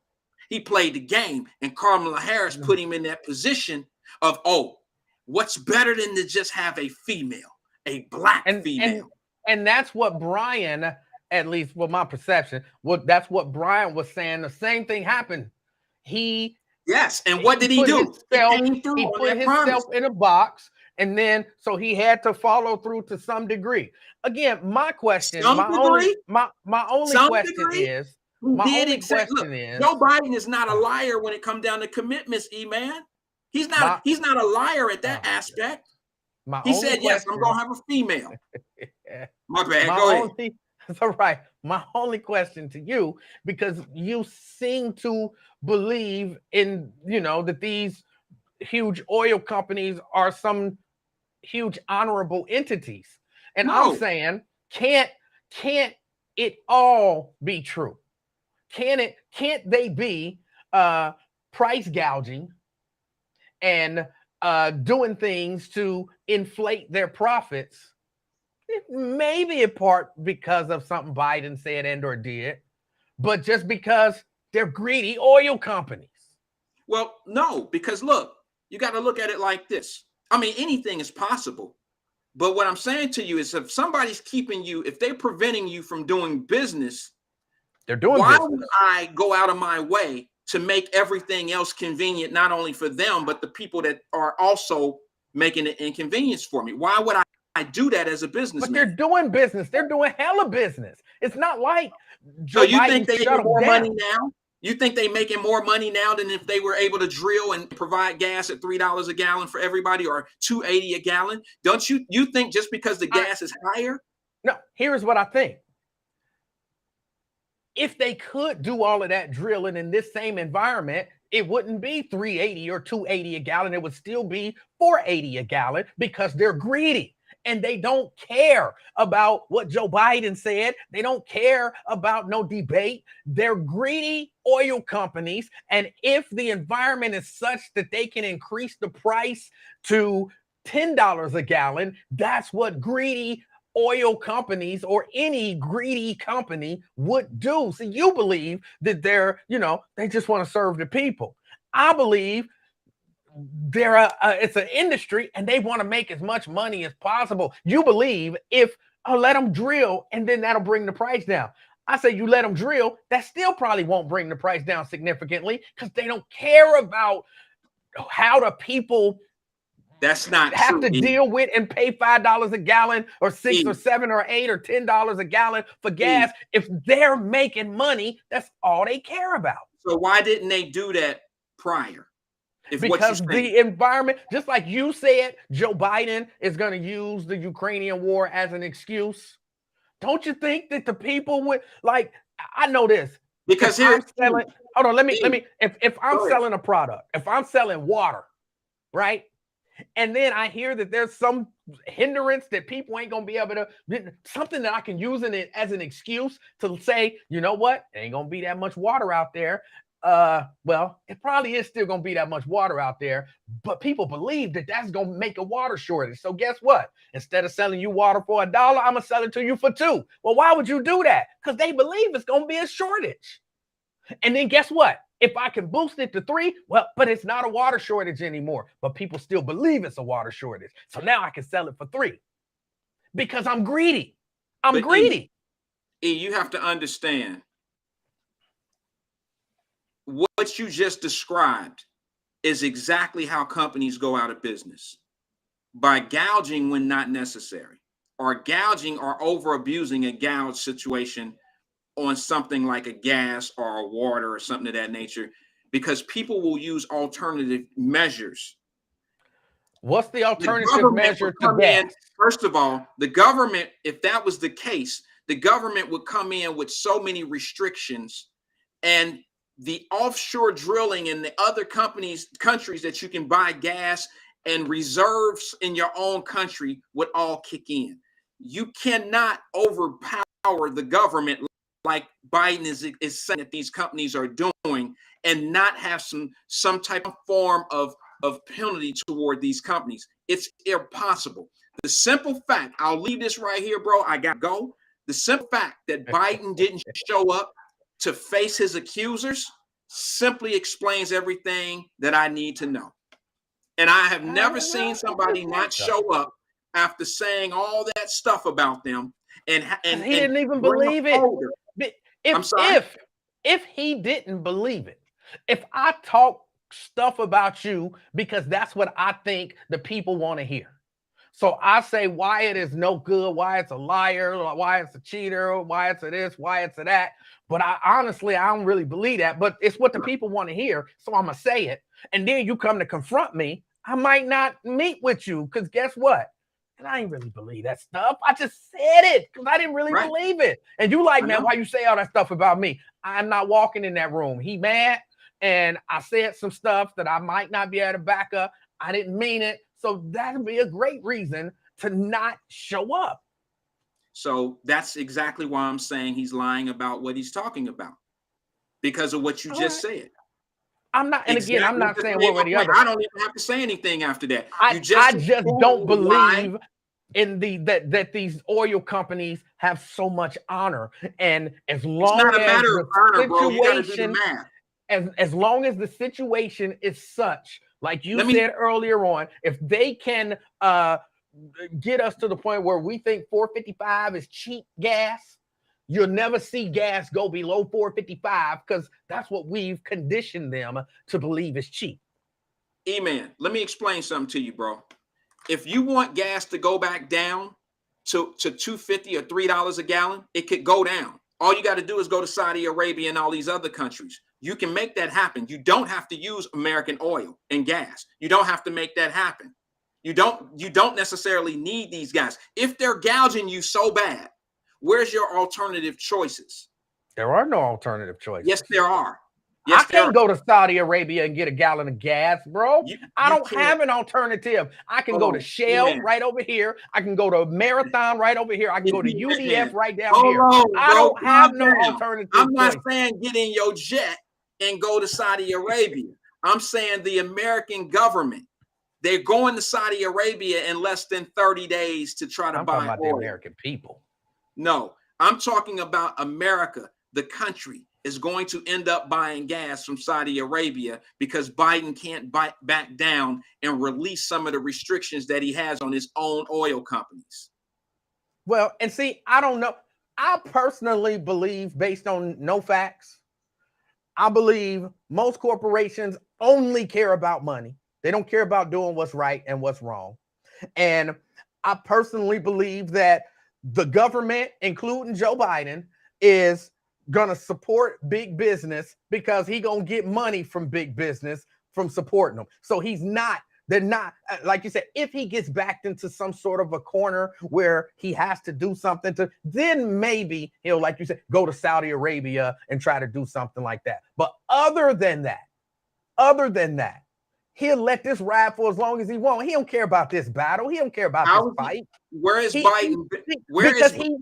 Because he know when all is said and done, big oil, they still gonna contribute to him, and he gonna get campaign money and all the other perks that come with being in the pocket of big business. Politicians, they don't care, and big business, they don't care. It's all about the money. That's what I believe. Well, I don't ever think that the oil and gas companies will ever support Biden based on what his intent was. I understand your position. Hold on, can I pause you for a second? I would be willing to bet you, like a legit bet, I'm not rich, a $10 bet that if Biden runs again, he's gonna get campaign contributions from oil companies. I would be willing to bet you $10 that that's gonna happen. Okay. It's a bet? Okay. All right. Yeah, I got 10 on it. All right. I got 10 on it. And if oil companies, the same CEOs, contribute to his campaign, I would have to say that. Now, are we talking about drilling petroleum companies, or are we just talking about energy companies? Because that's different. No, petroleum. Okay. That's a bet. All right. That's a bet.